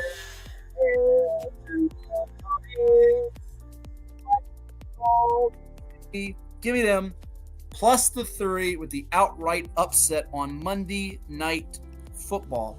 If you and I weren't busy, we should be doing a Hatfield Young Monday Night cast, but I'm busy and you're busy, so busy bees don't get to do that. So there you have it. What's your? Well, I'm glad your volume went out when you were singing. That was right on cue. While you were singing, it went out. I was going to tell you, then I said no. Let him keep singing because we don't hear it. So that was good. I can do it again if you like. No. We can't time. We're pressed for time. We got to go next. Okay, I'm up. I don't like what I have left to pick. I don't trust myself in these picks. 6 minutes ago, I was going to take the Falcons over New England. 6 minutes ago? Yeah, but now so what changed between 12:20 and 12:26 Eastern? What changed? I don't know, but I'm going to go Patriots at home, -4.5 over the Falcons. The Falcons are a hard team to figure out. Yes. And I'm going to tell you right here and now, because they bit you on the butt last week, they're going to bite you the other way this week. I'm going to call for it, right? I'm not going to pick it. Well, I am going to pick them. Not one of my picks, but I think they go to New England and end the winning streak for Drake May and company. I think they're going to knock him. Penix is back, correct? Should be. Well, he should be. But I was surprised you didn't go with Dallas against my Cardinals. You do know the Cardinals have had a lot of success against Dallas over the years. Yeah, that's not an easy pick. Cardinals going nowhere. They're floundering. Yeah, you know what? And let me correct myself. I misspoke and said Monday Night Football Commanders. It's Sunday Night Football. I always look at that primetime game as it used to be Monday Night Football as the game. No disrespect to ESPN and the Manning cast and Joe Buck and Troy Aikman, but Sunday night is the Washington-Seattle game. But I would be willing to do a cast, except I've got things to do that night, as do you. So there you have it. I think Cowboys do beat the Cardinals, but that's a tough one to pick. I hope you're wrong. So that's going to close out this episode of 757 Sports Talk on Cova Sports TV. For all of our guests, which included the likes of Anthony Joffrion of Kings, Brad Bradley of the Heritage-Lynchburg Pioneers, its two standouts, Ayden Slash and Zaid Holloway, plus Daryl Cherry of the Kempsville Chiefs. I'm Matt. He's Ed, and we'll catch you next time as we inch closer and closer to Turkey Day right here on 757 Sports Talk. You've been watching Cova Sports TV. So long, everyone. See you later.